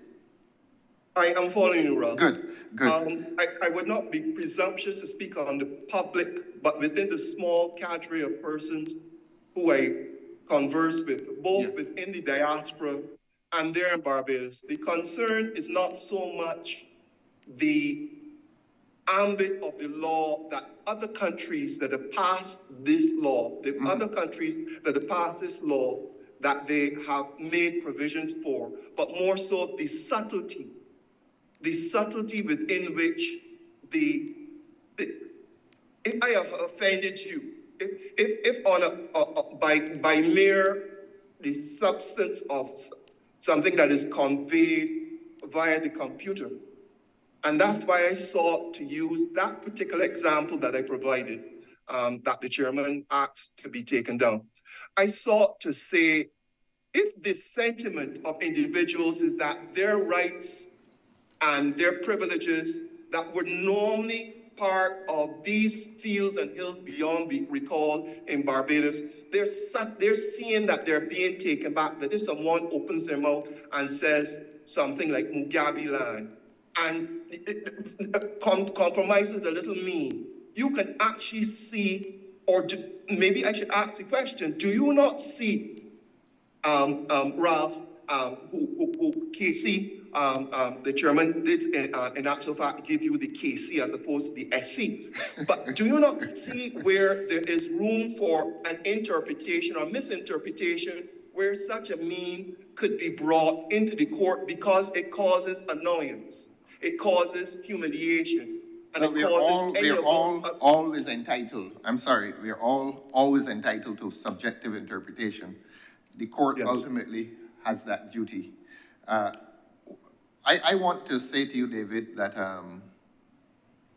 there's this saying, 2 wrongs don't make a right. So don't allow that to influence your answer. And my question to you had been this: how does it appeal to you that other countries may have or have in fact passed similar legislation? How does that influence your argument? Are you going to say 2 wrongs don't make a right? Are you going to say that there are peculiar circumstances in Barbados that militate against the passage of this law? Keep an open mind on it. I certainly have an open mind, I can promise you that. And some of the protestations and objections I find highly persuasive. And it does not matter to me that other countries have passed the law. I'm concerned about the passage of the law here. So I'm asking you, how does it appeal to you that other countries have passed the law? Will you say 2 wrongs don't make a right?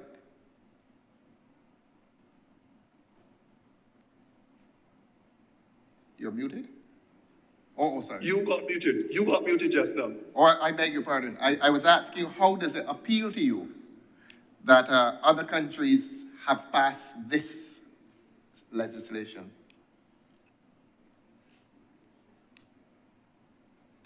My position is this, Ralph.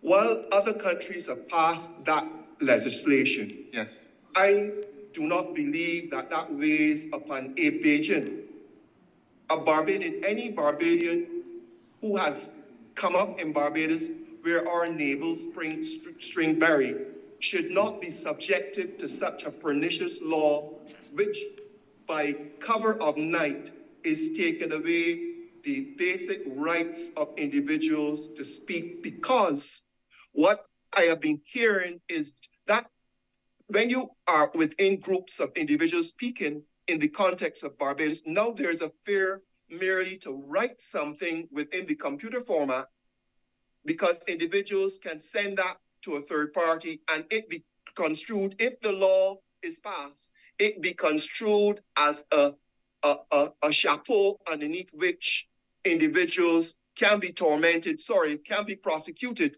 under that law.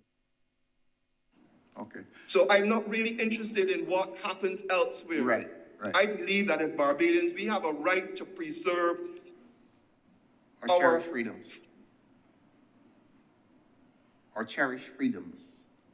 Or cherish freedoms. Right. Yes. Okay. Yes, Ron. All right. The other question I want to ask is this, and I think we're leading up to this point, and perhaps you have said it yourself, that law must exist in its own peculiar culture, and let me say in its own peculiar political culture. That if you have a culture, well, you have this law, which is which allows a prosecutor to be fairly selective. You following me? Yes. The offense, yes. Any criminal offense, the offense of murder takes place, you know who to charge, the murderer. breaking and entering takes place, you charge the person who broke and entered. Sexual assault takes place, you charge the molester, the sexual molester. This offense offers to a prosecutor the opportunity to be widely selective, or let's say to be selective. Because as I've said in here on the last occasion, these offenses take place every minute of every day. And you're not, just give me a second, please. You're not going to charge 50,000 people who go into cyberspace and commit the offense. And therefore, a prosecutor has the opportunity to decide who he will charge, who he or she will charge. Yes? Yes. Is that a concern of yours? We know that, we all agree that assaulting people in cyberspace is wrong, and that there should be some sanction against it. Is it one of your difficulties with the legislation that it permits the state to select those against whom it will charge? Is that one of your concerns? That is my main concern. That's your main concern? That is my main concern. Right. That we have reduced our laws in Barbados, a place which has come through so much,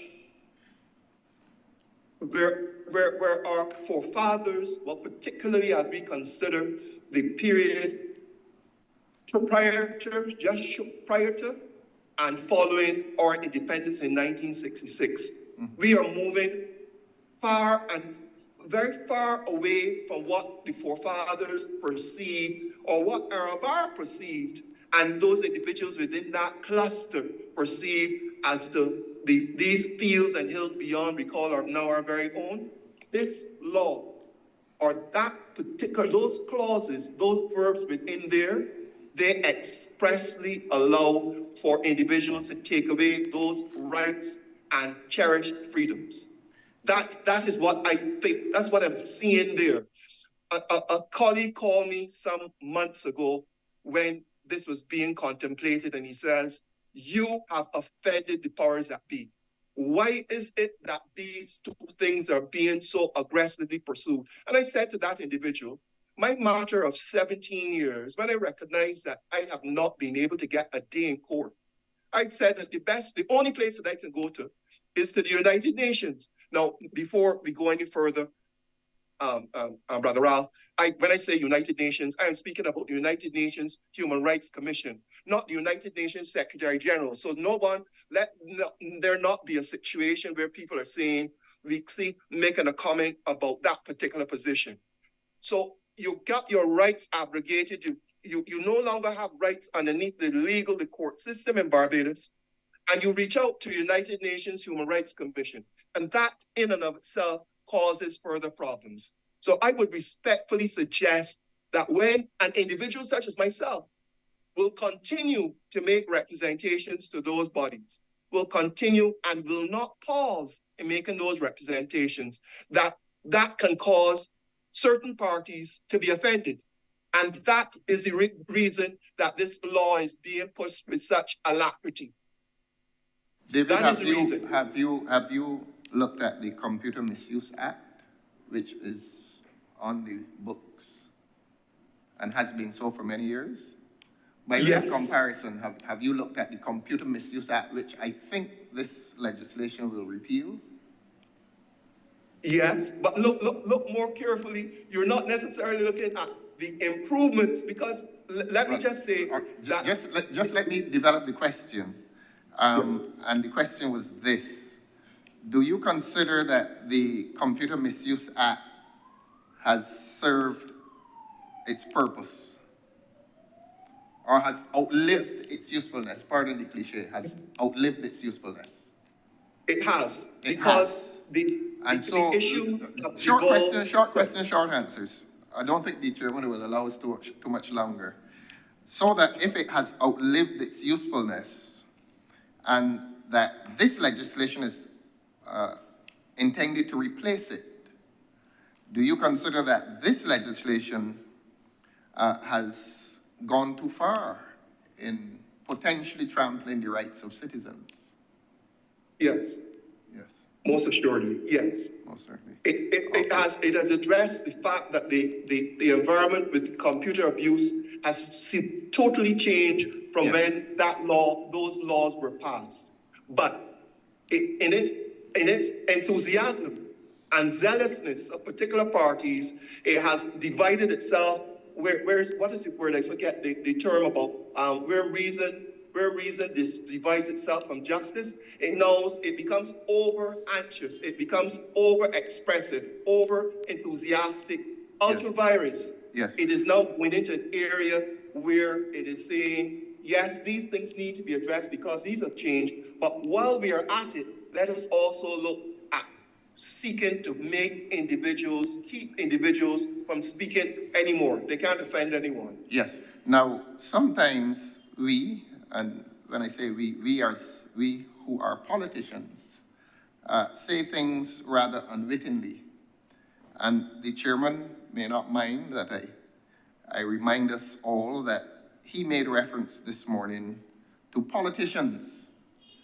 And I've heard that more than once, this possible view that this legislation may be intended to offer some additional protection to politicians.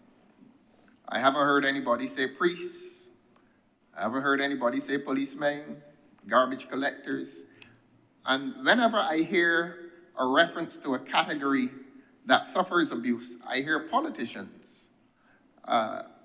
Do you think that any legislation should focus on the protection of a particular group or particular groups? Well, let me ask that differently. Do you consider that this legislation may be intending to give overprotection to politicians? And I'm asking these questions very objectively because I want to get an essence as to how the public feels, the public here and the public in the diaspora. Do you consider that this legislation may be tending to offer particular protection to politicians? I most assuredly do. And I again go to the lèse-majesté to say it forbids the insult of the monarchy. And please note, I did not say it forbids the insult of the republic, but suffice it to say that Thailand's LM laws is amongst the most strict regulation on free speech in the world as it relates to that explicit group, that subset. If you were to say that the law of defamation currently provides for anyone, but I am one of the individuals who particularly believe that this law is for the protection of politicians and their friends. You think so? And their friends. That's a criticism that you make of this legislation. Yes or no? It is. Yes, that's a yes. That is a yes. Thank you very much. And as I said, my questions are not intended to be tendentious, not to be taken a view. I want to know what is the view of the public. So, Mr. Weeks, I thank you very much. Thank you very much, Thank Mr. you, Thorpe. Chair. We reverted to our surnames. So, The chairman was becoming a little concerned at our informality, but we can now jointly declare that we've known each other for a certain number of years, which we don't wish to disclose. And I was wondering if the chairman recognized you as well. We will not go there relative to the chairman and his lawn tennis days with his big service and Long knocking pass. the ball off the court. But Long nonetheless, pass. yes. Thank you very much, David. Thank you. Thank you. Senator Nichols. Thank you, Chairman. Mr. Weeks, thank you for your contribution. I just wanted to ask you a couple of questions because I'm hearing from you some criticism. You are speaking about I understand it, the provision that makes for malicious communications, correct? I'm speaking to the cyberbullying clauses 20, 1, 2, 3, and that is what I'm speaking to. Not your particular filtering. Cyberbullying. I would The provision that makes for cyberbullying, that's what you're talking about, section 20, clause 20, sorry? Yes, sir. Yes, sir. So this is a person who intentionally uses a computer system to publish, broadcast, or transmit data that is offensive, pornographic, indecent, vulgar, profane, obscene, of a menacing character, or causing any such data to be sent out, for the purpose of causing annoyance, inconvenience, danger, obstruction, embarrassment, insult, injury, humiliation, intimidation, hatred, anxiety, or causes substantial emotional distress to that person. That is the provision you were referring to. Larry? Yes, sir. Okay. And you're saying that this is trampling on rights that people have? I'm saying that certain parts of it, certain verbs that are there included, that they are trampling on rights of individuals. Yes, that's what I'm saying. What is that right of the individual? The words that I'm speaking about are the words inconvenience, annoyance, embarrassment, insult. Those are the words. I made the point of putting up my fingers and using quotation marks, the visual representation of quotation marks, to isolate the words that I'm speaking about. And I'm saying that as it reads, the singular interpretations therein arising, while danger is understood, while injury is understood, while hatred is understood, I would suggest respectfully, Senator Nichols, that these words, annoyance, inconvenience, embarrassment, and insult, those words really and truly have no place within the bill. So that a statement made to a person normally outside of the computer context that is causing annoyance to a person, is that permitted under law or should be permitted under the law? Under the Defamation Act, I am sure. I'm not talking about defamation. I'm talking about a statement intended to cause annoyance and disturbance and humiliation to a person.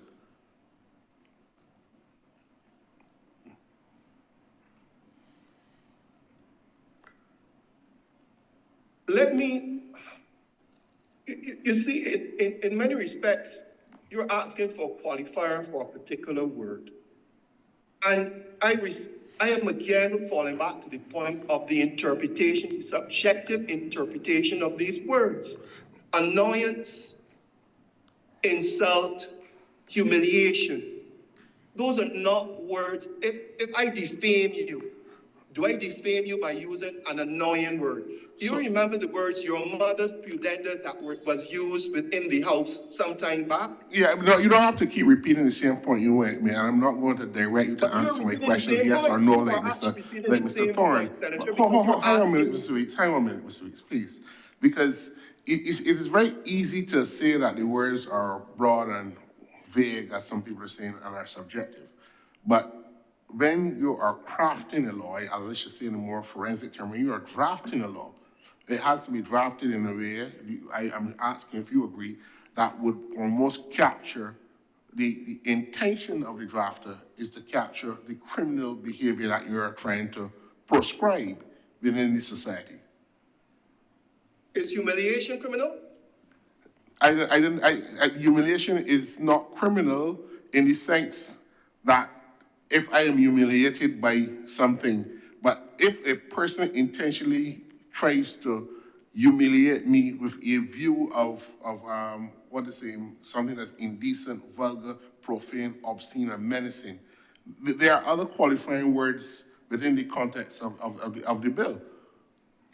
Like for example, if a child or children playing cricket, and I'm sure you probably might be familiar with the game.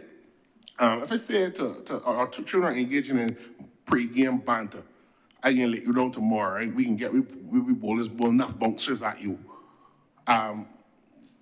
that could be, as you're saying, humiliating, or it could be intimidating. But will the reasonable man consider that to be criminal?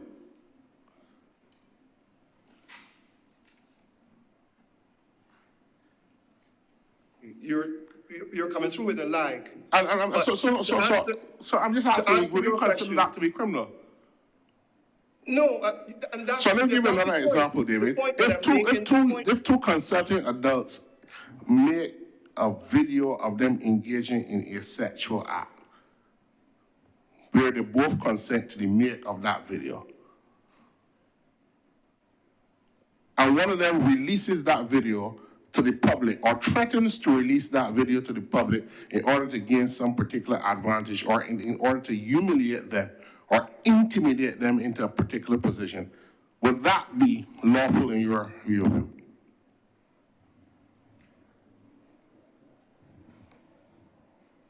And if it is lawful in your view, how could we craft the language that will allow the state to ensure that people who engage in these acts, some people might think that they're horrendous, some people might not, but generally the state doesn't get involved in the privacy of people's homes acts between consenting adults. If it were an adult and a child, that's a different kettle of fish altogether.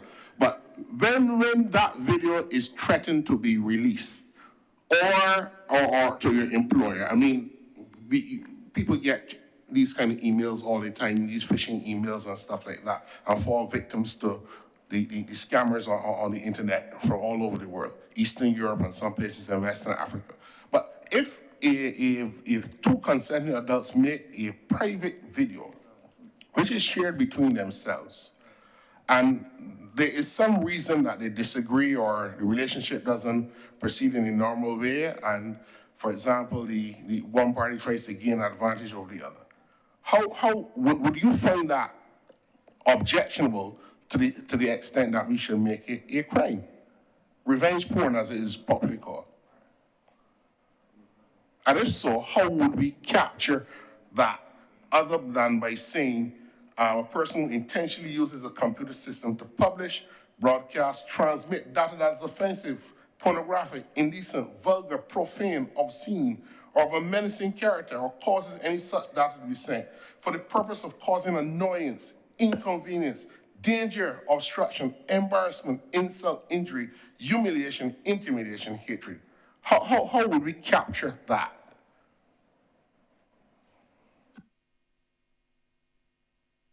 You happen to have presented something there which, mindful of the rights of individuals, the individual's rights, revenge porn falls into the area of pornography.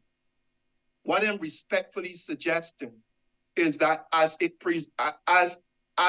presents itself as these individual within the context of a jigsaw puzzle, we can pick out the parts. We can be extreme. This law presents for the picking out of particular parts where you're going to say it does not have to be a revenge porn, but merely because of the fact that it did in actual fact cause an individual a level of humiliation, a level of, so there are going to be degrees. And I would turn that question back to you and ask you, when it was being crafted, was it crafted with those explicit situations in mind, or was it crafted to say, let us pick and purge, that a prosecutor can choose which of these words, or the plaintiff can choose which of these words to say, it caused me great humiliation.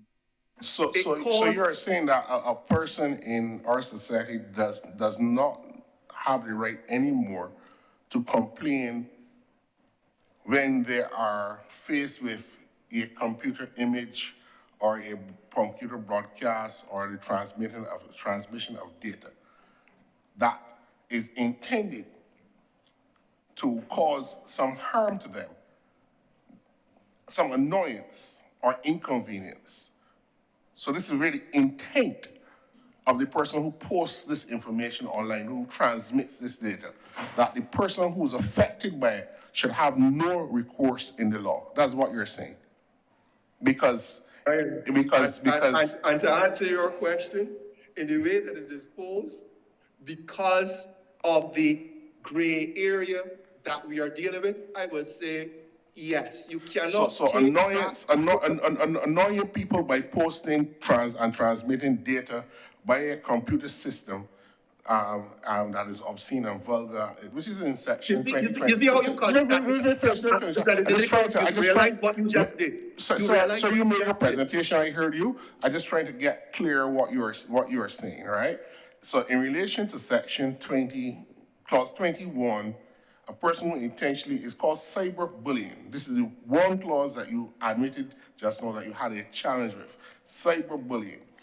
A person who intentionally uses a computer system to do these things, for your view, if it causes annoyance or humiliation or intimidation, then that is permissible because it could be taking it too far. So because it can be taken too far, it should not be a crime.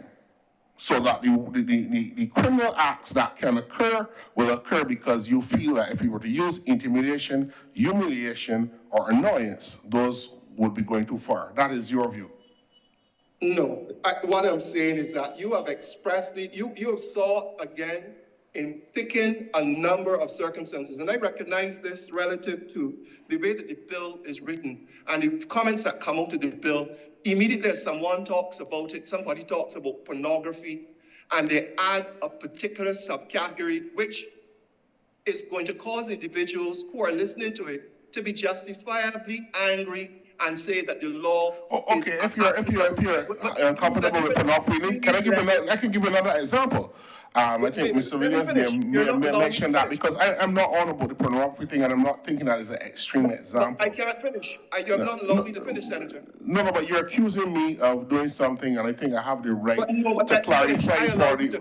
Hold on, sir.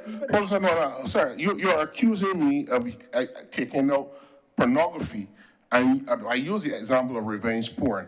But let me give another example because I'm not have to rely on that. A school has a beauty contest, beauty pageant, Miss whatever school, St. Jude School.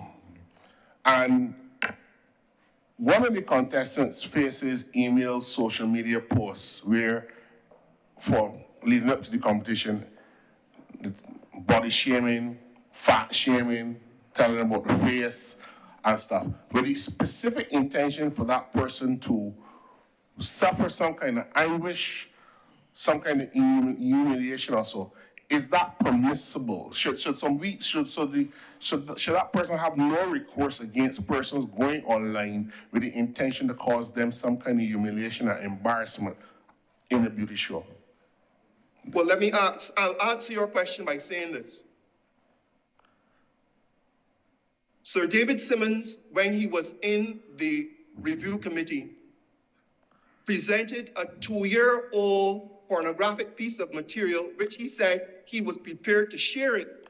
I asked you a specific question. I know, but at this stage, the members of the committee get to ask questions, and if you answer the question I asked, we'll be happy. And perhaps the chairman will allow you to expand at the end, but I just want to answer the question. And I was answering your question by suggesting that particular circumstances, when taken in context of the pornography, the cyberbullying, there would be particular aspects of it that I could actually take a specific situation and suggest the same thing to you that you're suggesting to me.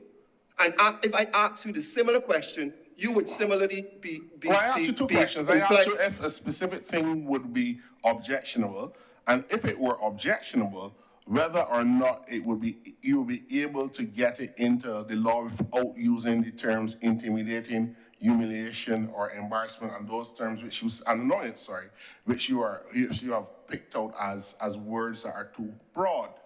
So I'm asking you, I give two examples, and there could be more, because we can't sit down as a drafter or lawmakers and conceptualize every criminal act that is likely to occur in the future, particularly in something so pervasive as technology. We're talking a lot about cybersecurity, but this is about cyber crime.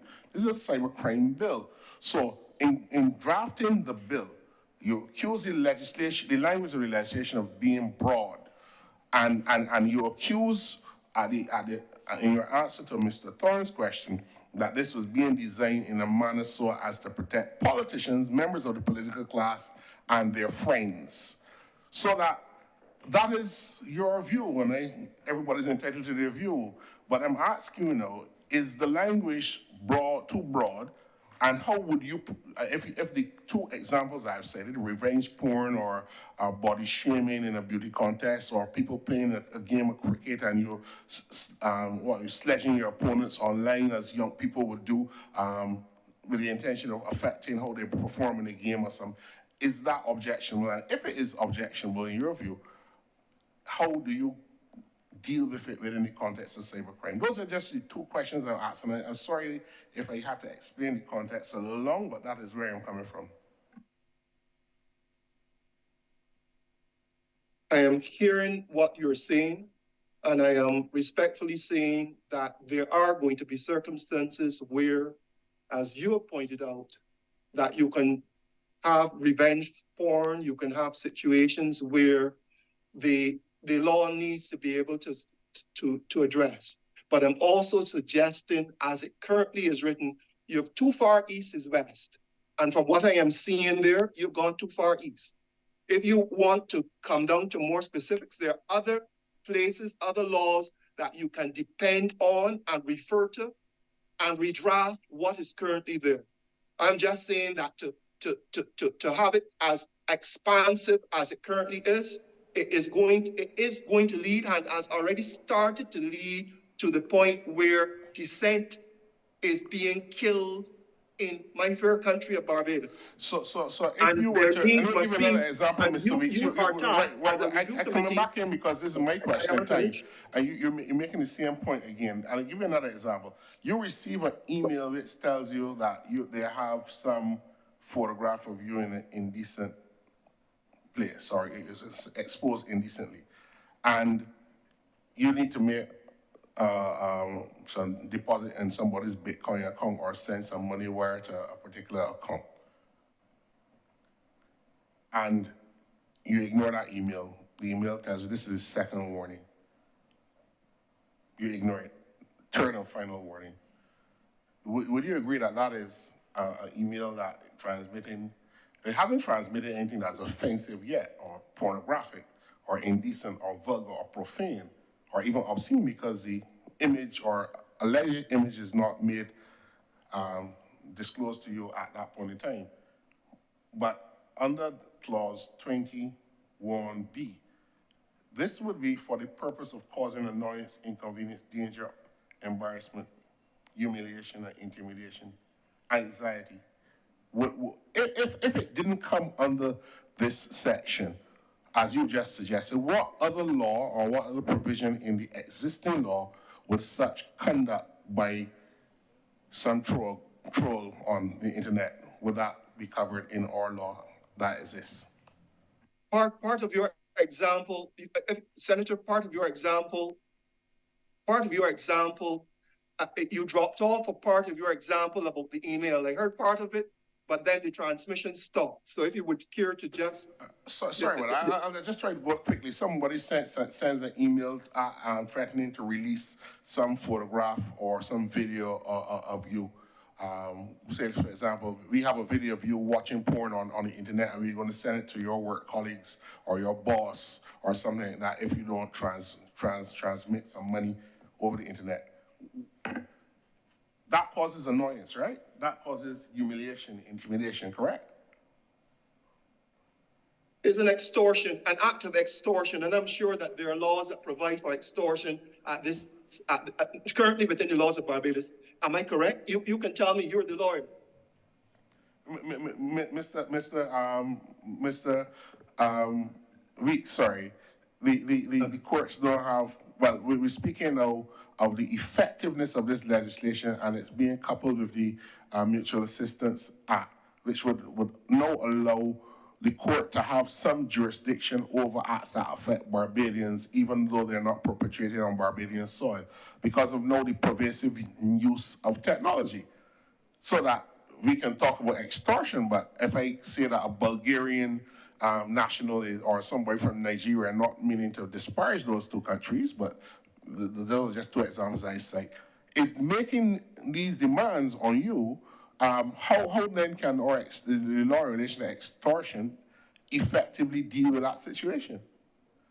Are you saying then that the citizens of Barbados who may be exposed to this on the internet should no longer have or should not have any protection like other societies which are putting cybercrime laws in place, but because the common law in relation to extortion that has been around for centuries is satisfactory? That's what you're saying. No, I have not. That's not what I've said. I started by saying, my first statement was that there is a need. Do not believe that I am against the laws. There are laws, there are justifiable issues. That's what I started.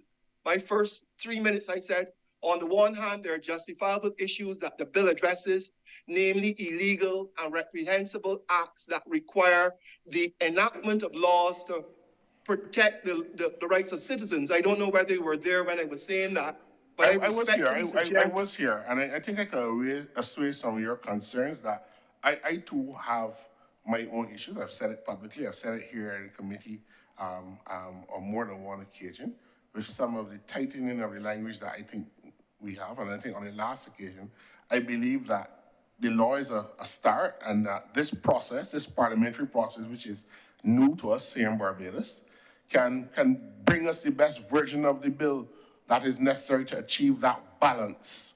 And not because I'm an attorney at law, but I do believe when we don't get the balance right as a parliament, there is a body that is higher that can rule on whether that balance has been struck. And as far as I'm aware, that is why, Senator, I was saying that I am waiting for 17 years. That's why. I'm not getting into your individual case, because we can trace stories. You probably need to get a good lawyer. Right? If you had a good lawyer, you wouldn't probably have that problem, right? So I ain't getting into your individual case at all, right? But is this not an individual opinion, or is not the public being invited to you should probably speak to Mr. Thorne, but he's a little busy now, so you might not be able to get him. One last comment, though. You spoke about in your presentation, or going back to the point you made in your presentation about freedom of expression. And I for one, think that the freedom of expression we have in our current constitution is ample. It is well set out. It is very broad. It is a right that the courts, in my view, will interpret in a broad and liberal way, as is the norm in interpreting constitutional rights and freedoms. But the Constitution does create the freedom of expression in those broad terms, but it also creates the ability of Parliament to make laws that can be inconsistent with those rights, to the extent that they are reasonably required in the interest of defense, public safety, public health, public order, public morality, or that are reasonably required for the purposes of protecting the rights and freedoms of others. And that is something that we tend to lose, because in our zealous nature to be able to say what we want, we feel that we can just trample over the rights of people who do not think, look, or speak like us.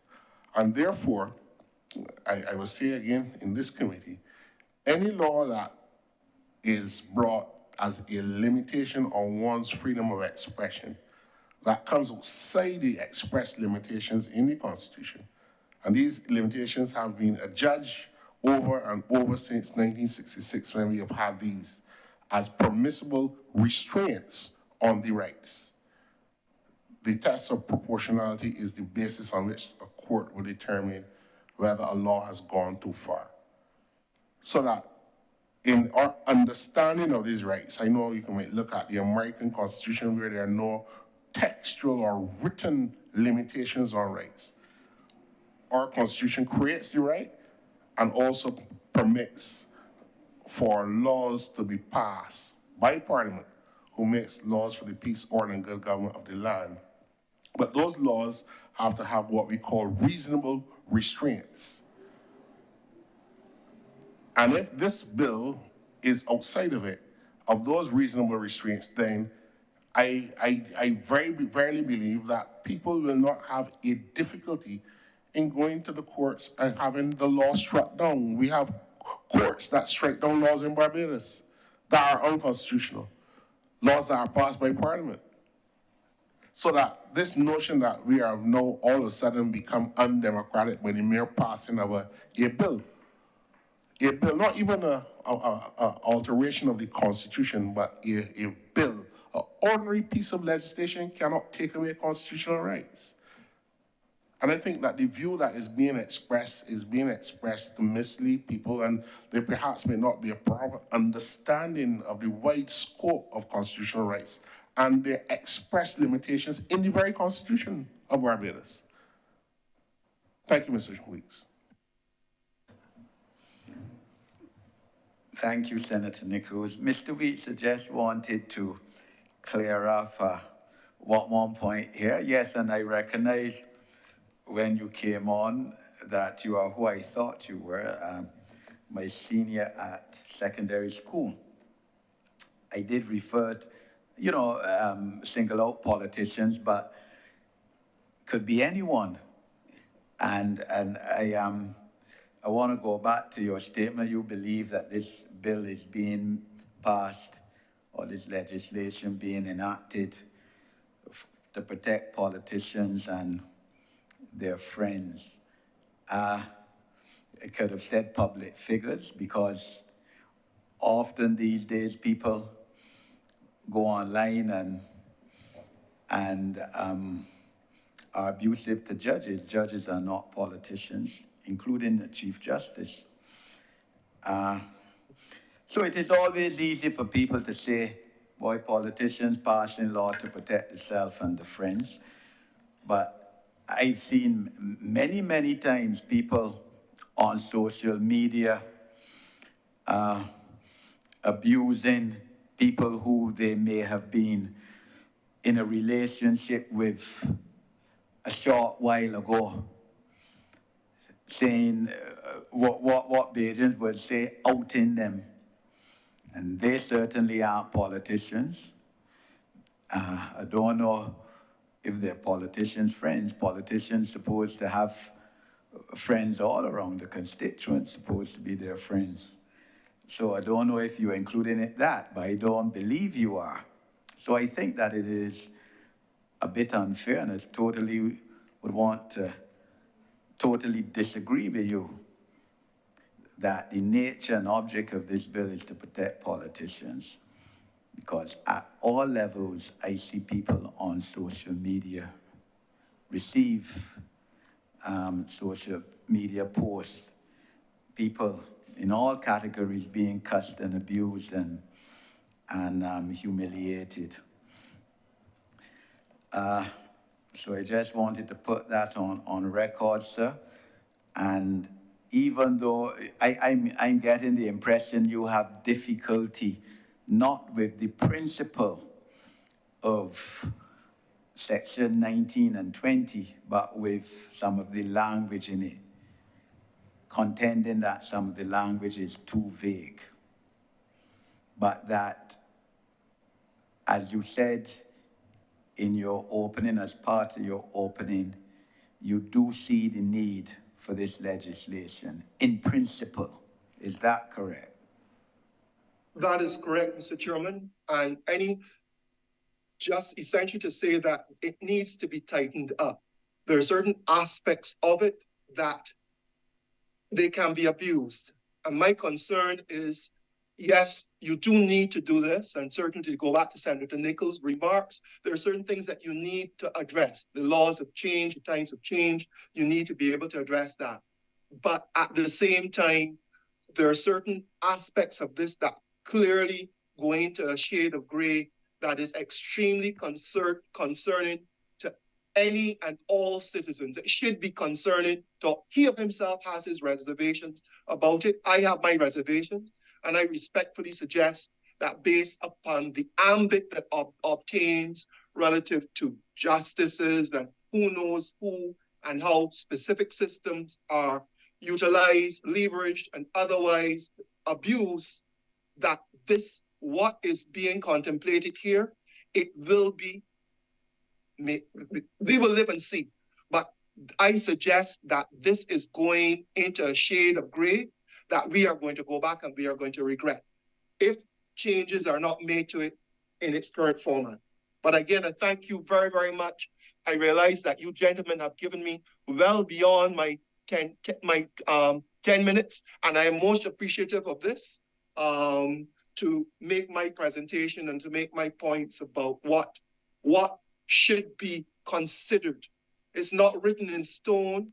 Go back to it, make considerations for the individuals who are speaking about it, particular aspects about it. The law is not, man is not made for the law. The law, I forget. Yes, man is not made for the law is made for man.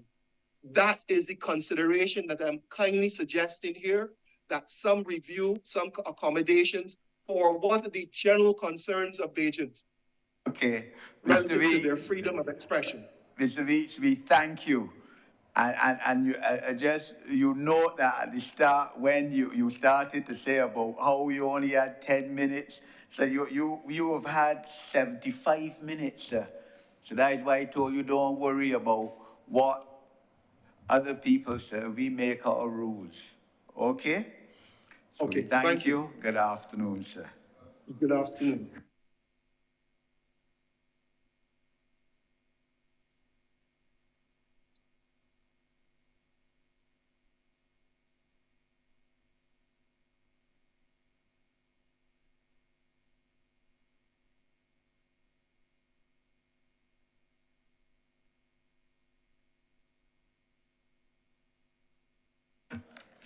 Come, sir.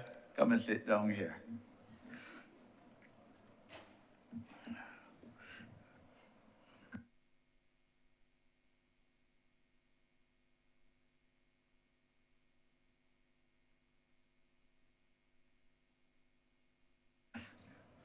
Welcome, Mr. Howard.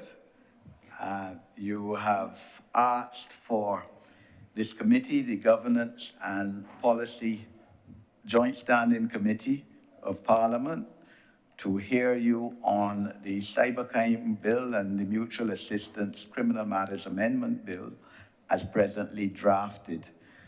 And we have, pursuant to that, we have invited you to come before us and to speak for 10 minutes maximum on these two bills or either of them. And after that, any members here can engage you on these bills. And all, the committee is fully constituted. All 7 members are here at present, sir. So you could state your name for the records and your occupation. I am Timon Howard. I'm currently a student at the University of the West Indies, Cape Hill campus, and I am a spoken word artist. Okay. What are you studying at university? Human nutrition and dietetics. Okay, all right. The floor is yours, sir. Thank you. Good afternoon to one and all. I am pleased to be here. I appreciate the opportunity to come and present before you. As I would have stated, I'm a spoken word artist, so I'm coming before you today as a performer. And I saw it fitting that I perform my duty or oration, not quite the norm, but spoken word poetry. So, more specifically, as a performer, artist, a creator, and a user of the social media. Don't go so close. Yeah, I sound a bit muffled. Here is better. Fantastic. Right, so I've been following the proceedings from last Monday and this Monday as well. I want to say well done to Janine Butcher, Kimar Stewart, Neil Harper, Daniel Weeks, or David Weeks, Dr. Ferdinand Nichols. And I particularly like where Dr. Ferdinand Nichols said freedom is not the right to do what you want, but is the power to do what you ought. I think that was a brilliant statement. And the critical function of freedom of expression, as expressed from a rights-based perspective, is that of a moral right, as the UN would state. From a non-rights perspective, is more so viewed as a necessity. Yeah, whether it's a necessity to uphold democracy in a democratic nation like this, or to combat government corruption or incompetence, etc. That would be the purpose of freedom of expression. And a source such as that, like Stanford, their Department of Philosophy would state that a tyrannical state that imprisons descendants acts unjustly, violating moral rights, even if there's no legal right to freedom of expression in its legal system, which is a far contrast from ours, whereby we do subscribe to, freedom of expression as a natural human right, and we tend to try to uphold that. At this point, we also commend this committee and the government. In a technologically developing society, it's very important that we develop legislation to suit. My issue is, as you can tell by now, perhaps, lying in the nuances related to freedom of expression, particularly in Section 20, subsection 1B. In Barbados, we have an unfortunate history, particularly of silencing our revolutionaries or forcing them off the island, and I can say I fear this may further aggravate that problem when I think of persons like George Lamin or Clennell Wickham, or when I think of men like Clement Payne. Payne, who was a union organizer and a highly effective one, as one source says, the Caribbean Beat magazine. He arrived on the island beset by economic problems and hardship in the wake of the Depression. Sugar prices had fallen catastrophically, and plantation owners had responded by slashing wages. And Payne, influenced by the Black Power ideology of Marcus Garvey and the growing radicalism of Trinidad, delivered a shocking message that the Black and poor majority in Barbados should organize themselves in a union and confront the planters and their allies. Confront them. Not that Payne advocated violence. His motto was educate, agitate, but do not violate. But he grew big crowds with his speeches to hear fiery denunciations of injustice and deprivation. And the colonial authorities were predictably hostile to this firebrand orator. And the constabulary warned him that he was under observation each moment of the day and night. And we know that when the labor unrest broke out in Trinidad in 1930s, Payne was eager to tell his audience what the authorities would have rather have swept under the rug. And the whole of the Caribbean, he said, was on the move, and justice was there for the taking. And he organized a union meeting, the Barbados Progressive Working Men's Association, and at that point, the government would have taken action and made it absolutely their job to send him back to Trinidad. And you can read more about that in the Caribbean Beat magazine. But when I think about men like Gabby too, I ain't know about you, but if I was Jack there, I would be shedding tears if a man as mighty as Gabby cast stones at me. I risk at label that he had tear, probably. And Jack could get his jacket straight, but if Gabby were to have gadgets and posting up to Freely Beach, calling their name so freely, I wonder what would happen to he if this kind of thing was passed in 82 or even 83. I mean, as it stands now, we could see how soca being hit hard and far away from being hard-hitting social commentary. That's why it's just jam and wine and jokes in this country. Labor laws done got things choked up tight compared to a scene like Calypso and TT, where artists like Crow Crow can sing, express dissent, and foul play a bit more freely without being caged. But I can pause on that. Back to Dr. Nichols. Right, he brought something off the press from 2018 when election time was setting and words was flying high, empty promises fell hot here like balloons rising like the bread in the oven at a bakery. He said this one come from the leader of opposition, now PM Mia Amor Motley. Gotta love she. She said, today is about sending a message that the people of Barbados will not allow anybody, neither Labour Party, Barbados Labour Party, Democratic Labour Party, private sector, to intimidate. Not ever again. You have been raised to think for yourselves, and you have the right to speak out, and you have the right to speak out without somebody trying to unfair you in this country. So today is equally about reclaiming for Barbadians the right to express themselves in an environment which is where fear is removed. And if ever the time comes that you give us the confidence to lead you, we too must ensure that we never rule a government to unfair or cause fear in this country. This is the solemn promise of the Barbados Labour Party. I don't know about you, but if there's an intent to keep that promise, the broadness of Section 20, subsection 1B seems unwise, and my challenges lie mainly in the philosophical approach to understanding the fundamentals of the importance, invitation, and infringement of freedom of expression. A universal human right which right now seems to be being made to bow beneath the guillotine, to have a critical piece of its being be removed. And I am dressed in a monotone fashion, for I am prepared, if extremely perturbed and reluctant, to mourn our great loss, and much less prepared to pay the great cost. And I'm not trying to move you to tears. My colleague before, Kimar Stewart, did a good job in asserting that this is not an emotionally guided issue. It is very hard for emotions to be found criminally damning. But I'd be damned by my own conscience if I say nothing if a man can say something true or false on socials, and because the person impacted by the use of his computer system is intended to be annoyed, inconvenienced, obstructed, embarrassed, humiliated, insulted, or feel anxiety, he can be damned. And Mr. Chair, you have said many times that you're an attorney at law, and earlier too, I believe you said there are other lawyers in the room, correct? Yes.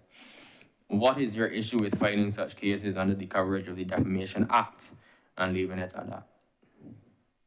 Establish policy with clear defenses instead of allowing a web of ambiguity to be a trap for the judiciary you have constantly kicked the can to. Really. My understanding is that the goal of the bill, as it seems largely, is to bring improvement. If the way it is currently drafted is highly able to be abused in the palms of powerful players, where you may criticize an individual in some position of authority responsible to the citizens of this country for, in truth, neglect of their duty, they remain not subject to change in their ways, but you subject to charge, and you may not be able to afford the bond to be unbound before you are found guilty and fined up to 70,000, or redefined from a concerned civilian to criminal in your sentence of a term to 7 years hard time. I bear all of this in mind. And I also bear in mind that we are all beings with egos and insecurities. To forget this is to forget humanity. To reject this is to embrace a pointless naivete which can only lead to a pitiful existence in a strange form of arrogant, ignorant madness. I would urge the committee to let not this negligence nor unbelief consume you. And yes, it states in Section 19, subsection 5, that subsection 3 of that same section is covered by the defenses of the Defamation Act. However, that's not the case for Section 20, subsection 1B, as far as I see it. The defenses in question being that of truth, opinion, or fair comment, and privilege.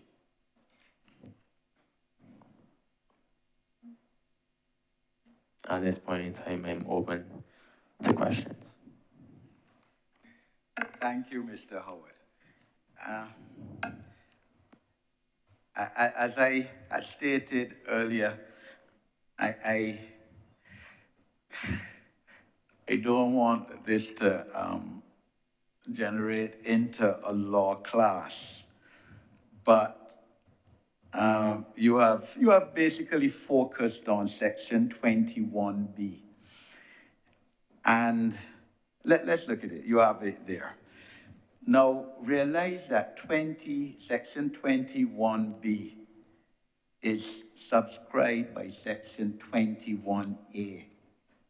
And you can correct me if I'm wrong, but I'm getting the distinct impression you're taking Section 21B to stand by itself and to say that anyone who intentionally uses computer electronic device to cause annoyance, etc., that is the offense in itself. But that isn't what Section 20 is saying. In other words, realize that there's no or there. It isn't Section 21A. You're publishing this offensive pornographic material, or B, for the purpose of that, like how some sections like 19(1)A intimidates a person, or B, threatens. You following me? There's no or there in 21, separating 21A and 21B. So you take them together. So in other words, this head of cyberbullying, this section, is saying that an individual who intentionally, in other words, they have the mental capacity to do it, they want to do it, they intentionally do it, they publish or broadcast something that is offensive. In other words, you know, it isn't good. And in my submission, coming therefore within the limitation of your constitutional right of freedom of expression is pornographic. I mean, why should someone, you know, you've had a relationship with somebody, and regrettably, because I said in Parliament, pictures of nudity taken, relationship finished, and now somebody wants to send these nude pictures of the former partner online. Indecent. I mean, we can't encourage indecency, and there are laws against that. Profane, obscene, vulgar. So you're publishing something that is one of these, all right? And we could argue and debate as to whether, you know, some of the words go a bit too far. That's up for debate, and obviously the committee, that's one of the mandates of the committee, to look to see if it's too wide. But you're doing those things for the purpose of causing annoyance. You follow? It is not that they are disjunctive. They're together. And I want to, because you're focused on that section, so are you saying that an individual who, to use an example here given, is a pornographic freak, 3 o'clock every morning, they're getting out of bed and watching a lot of porn movies, and, you know, and nobody knows that. That is not known to the public. The public sees this person as some upright person. Person might be a priest doing that, but they're an adult, and that is what they're doing 3 o'clock in the morning. And, you know, they and their wife, let's say, or their husband for that matter, because it goes both ways, they break up, and now the wife now or husband wants to use that against them and publicizes that on social media, right? To say that this person is a fraud, play that they're so upright in the church every Sunday, but up every 3 o'clock every morning watching pornography. Do you think that that is right? And that a person should be allowed to do that, to cause annoyance? And again, like I said, you might debate that all of these words in 1B are too vague, some of them, not all, as the previous presented it. Do you think that they should have the right to do that? And to even say, look, if you leave me, I'm gonna do this. I can tell the world. Because when you put something on social media, you're telling the world. And tell the world who you really are. I don't mind you. Do you think that that should be allowed?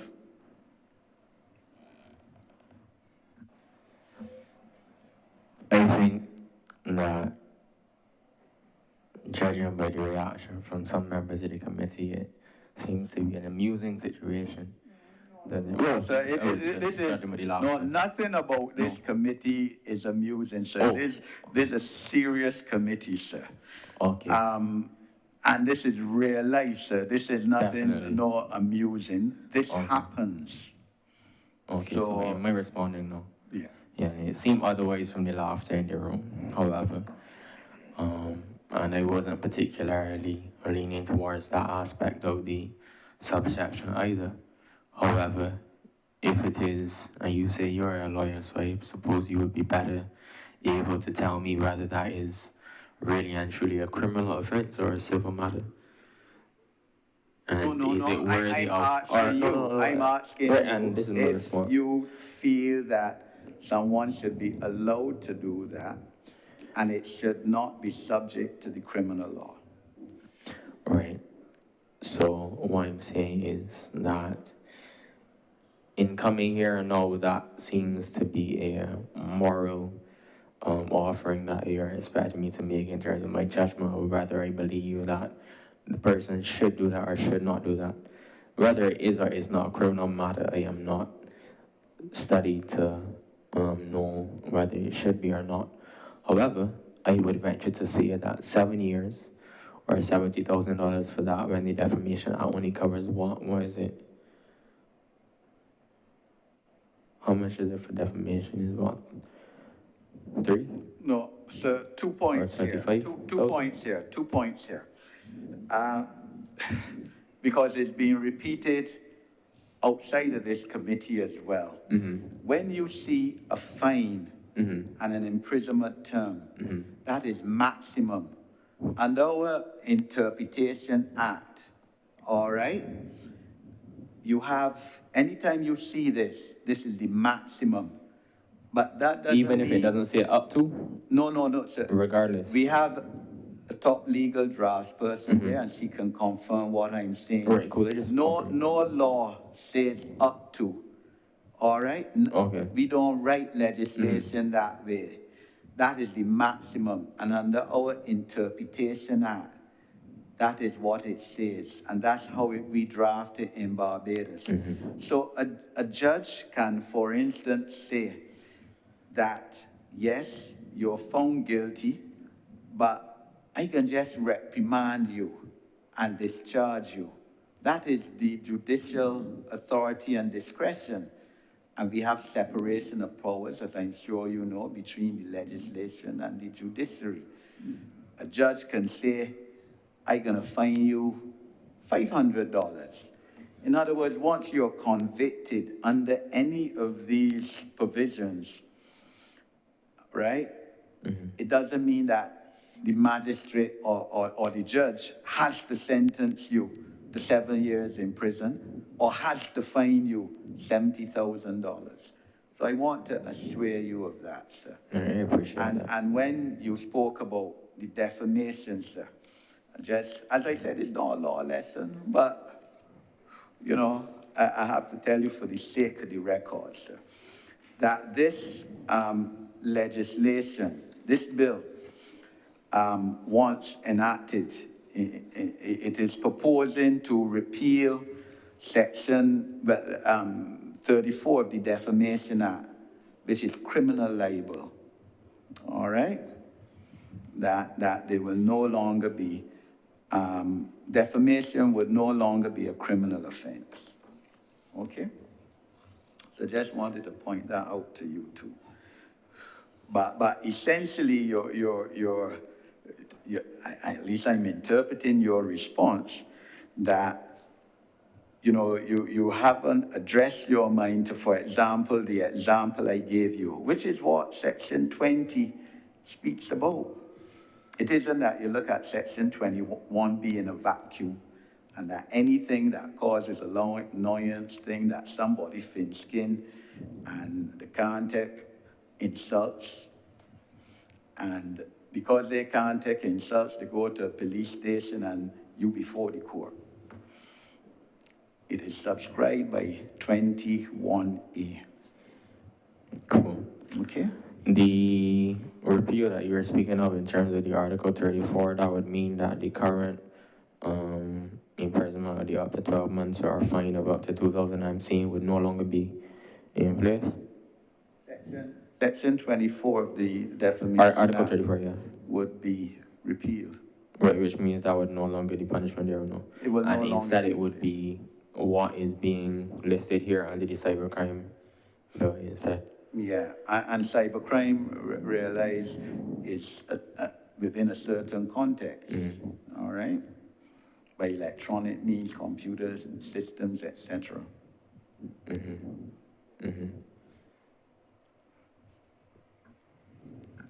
That being said, addressing not only the scenario that you would have presented, but the statement you would have made in saying that you're not seeing it in a vacuum. Well, yes, the situation that you would have presented can arguably be justifiably tried under this, and that's okay. There are also other scenarios which also may not necessarily be right to fall under this act and be tried as such. However, due to the broadness, as you said, of it, which we can argue in terms of the words being too broad, such as a word like offensive, which is very vague, and then being backed up by the others of annoyance, inconvenience, trivial things like embarrassment and such, could be cause for concern. And I'm sure you could probably agree. Okay. Any other members? Yes. Yes. Honorable Leader of the Opposition. Thank you, Chair. Tymon Howard, that's your name? Yes. I'm going to ask your age, not to be discourteous, but to make the comment that I'm going to make. How old are you? Don't answer. I want to commend you.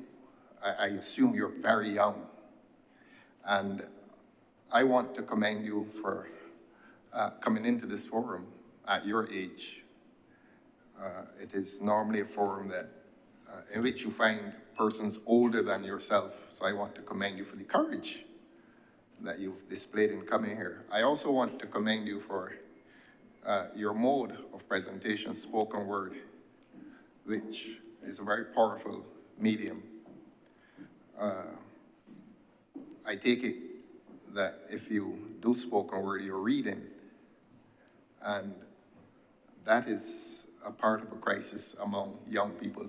Again, I did ask your age, and you were sensitive about answering. I suspect you'll answer before you leave, though.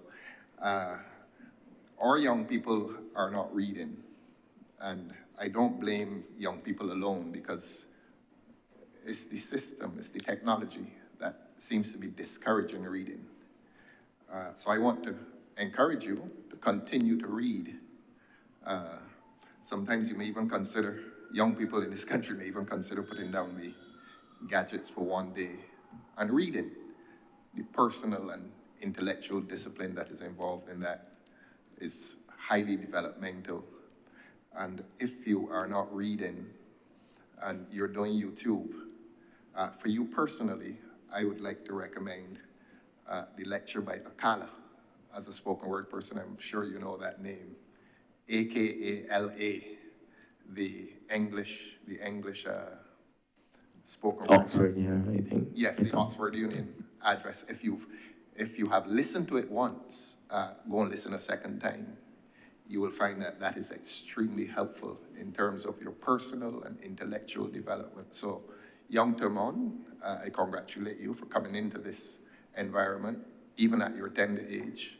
I commend you as well for using the medium that you have used. That takes courage, because they don't do spoken word in here. And you have proved to everyone in Barbados and across the world listening to this that spoken word is valid. It's a valid mode of communication. We've understood everything you've said. It is very effective. It is very powerful. And I want to, as I said, commend you and encourage you to continue spoken word.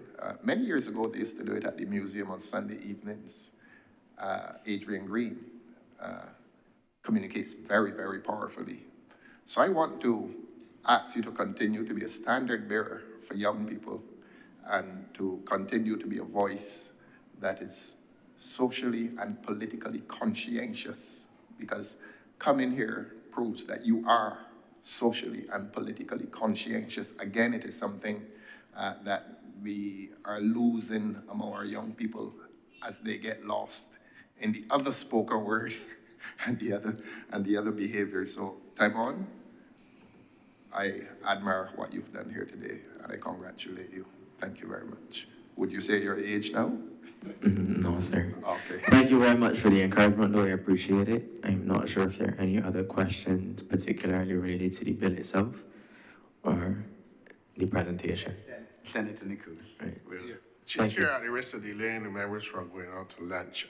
Right. I noticed that the presenter here is an artist, and I'm particularly interested in whether he had any views as to how, whether the bill puts any undue restrictions on artistic license, and if it does, how can we protect vulnerable persons from cybercrime?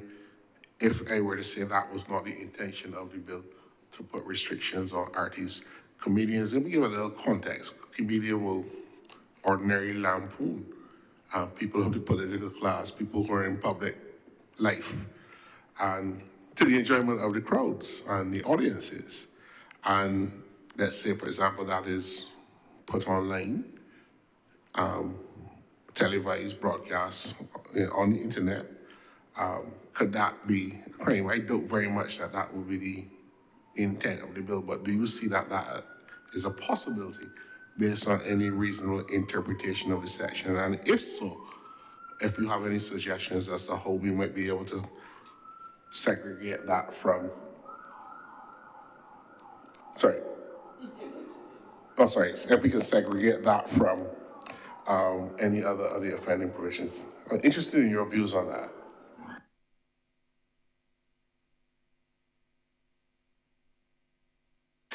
Great, thank you very much for that, Mr. Senator Nichols. I hear genuineness in that approach and that question, yeah?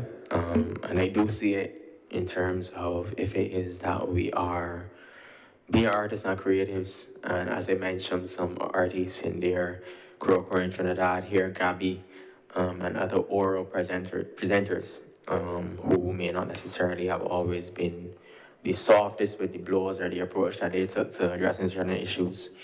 And as I would have stated before, being in an age of technological evolution, whereby we are using the social media to push the content that we create, the artistic license that we have, that is something that I'm concerned about in terms of, due to the words of such as offensive. Yes, there's other things which are very valid, and like I was saying before, I commend you all for the bill and for the committee itself. Like as he was saying with the example of the pornography and such, if it is that you're releasing pornographic content of someone that's obviously and clearly wrong and incorrect and punishable by law as a criminal offense, I 100% agree with that. But when you say something like just transmit data that's offensive, persons take offense to a lot of things.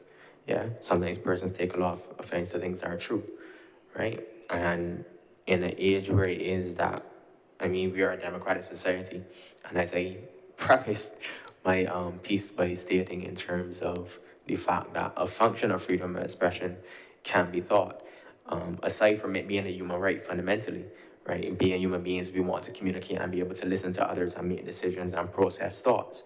But aside from it as a human right, in terms of a functional perspective, maintaining and upholding democracy, persons need to be able to voice dissent. That is one of the critical pieces of freedom of expression. And so when you see something like something that's offensive or something that causes annoyance or intended to cause annoyance or inconvenience or obstruction is something that you can be punished for, guilty, held guilty for as a criminal offense. And as other persons would have referenced before, this going on your record and affecting you as a person, your reputation, your character, etc., with no recourse or recompense for that, I believe is extremely concerning as an artist. So, yeah. So are you suggesting that we should carve out something for that artistic space? That's what I'm trying to get at. That would be fantastic, right? So, and even if I go about my day and I'm not necessarily, performing per se, the speech itself, being able to have that dialogue and that discourse, being able to do what we're doing right now and share thoughts which may not be, I don't know if I agree with the lady over here, if she agrees with me, if I agree with the gentleman here, if he agrees with me. He may say something that offends me, but at the end of the day, being able to share that on a fundamental level, a base level, is important. So yes, for the artists, but also for common people, you don't have to be able to have a way with words to be able to express yourself and articulate yourself and have the opportunity to hear what other persons as well, at risk of them offending you and at risk of you offending them. That's all a part of communication and being able to process. We live in a difficult time because everybody contends that their view is the right of all of us, or the rights of all of us are viewed through the lenses of the person who is speaking or who has the mic. But I want to ask you a question which is touching us on a little bit more fundamental. Because as I keep saying, we have to get the balance right. And we not always get it right. But there is a view by some in the society who have had to engage with that there's a lot of pedophilia in the society that is hidden. There's a lot of grooming that is hidden, particularly in our schools. We don't want to admit it. There is a lot of extortion and exploitation of young people by adults. And one of the more effective means of communicating with children and young people is through technology and the social media platforms that they use. And what has come up to me is that there were a number of suicides in Barbados that have been attached from anecdotal evidence last year as a result of cyberbullying in the society. And when you get close to family members who are affected by these and friends and so forth, you see, I hear these stories, but there's nothing really that you can do about it at present. How do we arrest this? Because there is always, I go back to what we said to people who look different to us at school when we were going to school, how we treated each other. It wouldn't be tolerated today. And when I was telling my children yesterday how I acted as a prefect at school with juniors in the school, it wouldn't be tolerated today. So that, what in your view, as you're accredited as a young person, how do we manage that tension by, at the same time, we need to create a law that protects the vulnerable. But at the same time, we don't want persons who are in public life or persons who are in important positions in society, not necessarily politicians, but persons who wield power and influence, to be unaffected by the slightest criticism that there might be a pastor in a church or a congregation where it is viewed that his influence on the church is too dominant and there can't be any views that must contend and that kind of stuff, and people feel real psychological pressure from trying to move outside the norm of the church and that organization, etc. We see this every day. How do we protect these people at the same time without diving in and creating a bill that, as the leader of the opposition says, could possibly criminalize everyday activity? And is it that everyday activity has now become normalized because it's on social media? Should we allow that as an acceptable norm where people can do the worst, as they would say, on social media, because we know that that is the media in which people hide and communicate. Well, it really didn't hurt nobody, but sometimes it hurts people. So I just want to hear your views on how we get that balance right, because what's going on in my head is that the bill is being criticized for good reasons and bad, but I want to hear at the end of the day how we achieve the right balance. Yeah, thank you very much. I think you said a lot that we can hold on to in that, particularly in terms of trying to create some kind of legislation that helps those who are vulnerable without creating other unnecessary vulnerabilities in that sense. I would say that that is definitely something that should be addressed and looked into. I have stated before, I'm not studying law, so I would say that is the kind of mindset or understanding that then should be carried into the discussions by the persons who are the policymakers, the lawmakers, etc., who are more on the academic side, mentally and background-wise equipped to then work on policy making and stuff like that. I would say it is saddening, as you said, in terms of the suicide rates and such. It's interesting to see the development over the years of society in relation to cyberbullying, from it being, well, they could just put down the phone, you know what I mean, to where it is now that we're actually trying to address it because of the results that we've seen. It may be a bit sad to see that it had to be at the cost of a few deaths for it to happen. But nonetheless, I'm glad that we are at this point now whereby we do see that is a critical issue to address. How that will happen, I would say that this board and this committee rather is a very important part of it, wherever this process goes afterwards. But I can't necessarily say, all right, well, scrap this. Or I can't necessarily say, all right, so my proposal or my legislation is Article 20 should say, etc. I can't necessarily say that. In relation to the child grooming, Mr. Springer here would have given the example before to, I believe it would have been Mr. Stewart. I could be incorrect in terms of This morning, Mr. Lewis. last week. Mr. Stewart. Mr. Stewart talking about monitoring. His concern was monitoring.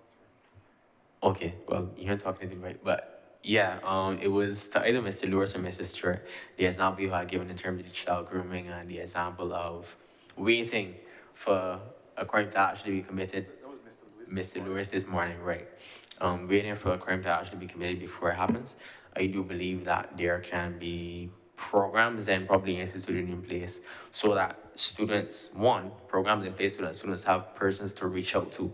Because in the same way with actual physical grooming and abuse, sometimes it would be the uncle or whoever it is. Well, my uncle has come by sometimes, and then like you tell the mother or whoever, and then they don't believe you or whatever, that kind of stuff, and then things go too far. That's stories that you hear all the time. So in terms of that, having programs that students and like young persons can actually reach out to actually speak out, being encouraged to speak out with campaigns against this kind of stuff, like, no, this is not normal. It is not normal for you to be getting gifts from a 40-year-old man who's come by when you was 12 every Saturday and do things to you that you know is supposed to be happening to you, and then just give you a gift and say, but don't tell your mother, like, that's not normal, right? So being aware, like raising the education and the awareness of like, this is not okay, and you have places that you can go to actually get help when this stuff is happening to you, that will take you seriously, that will investigate, and that will actually bring some kind of recourse as much as is possible after, you know, that has happened to you, as much as recourse can ever be gotten in that sense. So yeah, that's just one suggestion in terms of that, yeah. Okay, so Mr. Howard, we thank you for coming. I'm sure that I could speak on behalf of all of us to say that we wish you the best in terms of your studies, your future, and, you know, to encourage you in your talents and spoken word skills. Okay? Thank you for coming. I appreciate it, and once again, thank you for the opportunity. Blessings to everyone.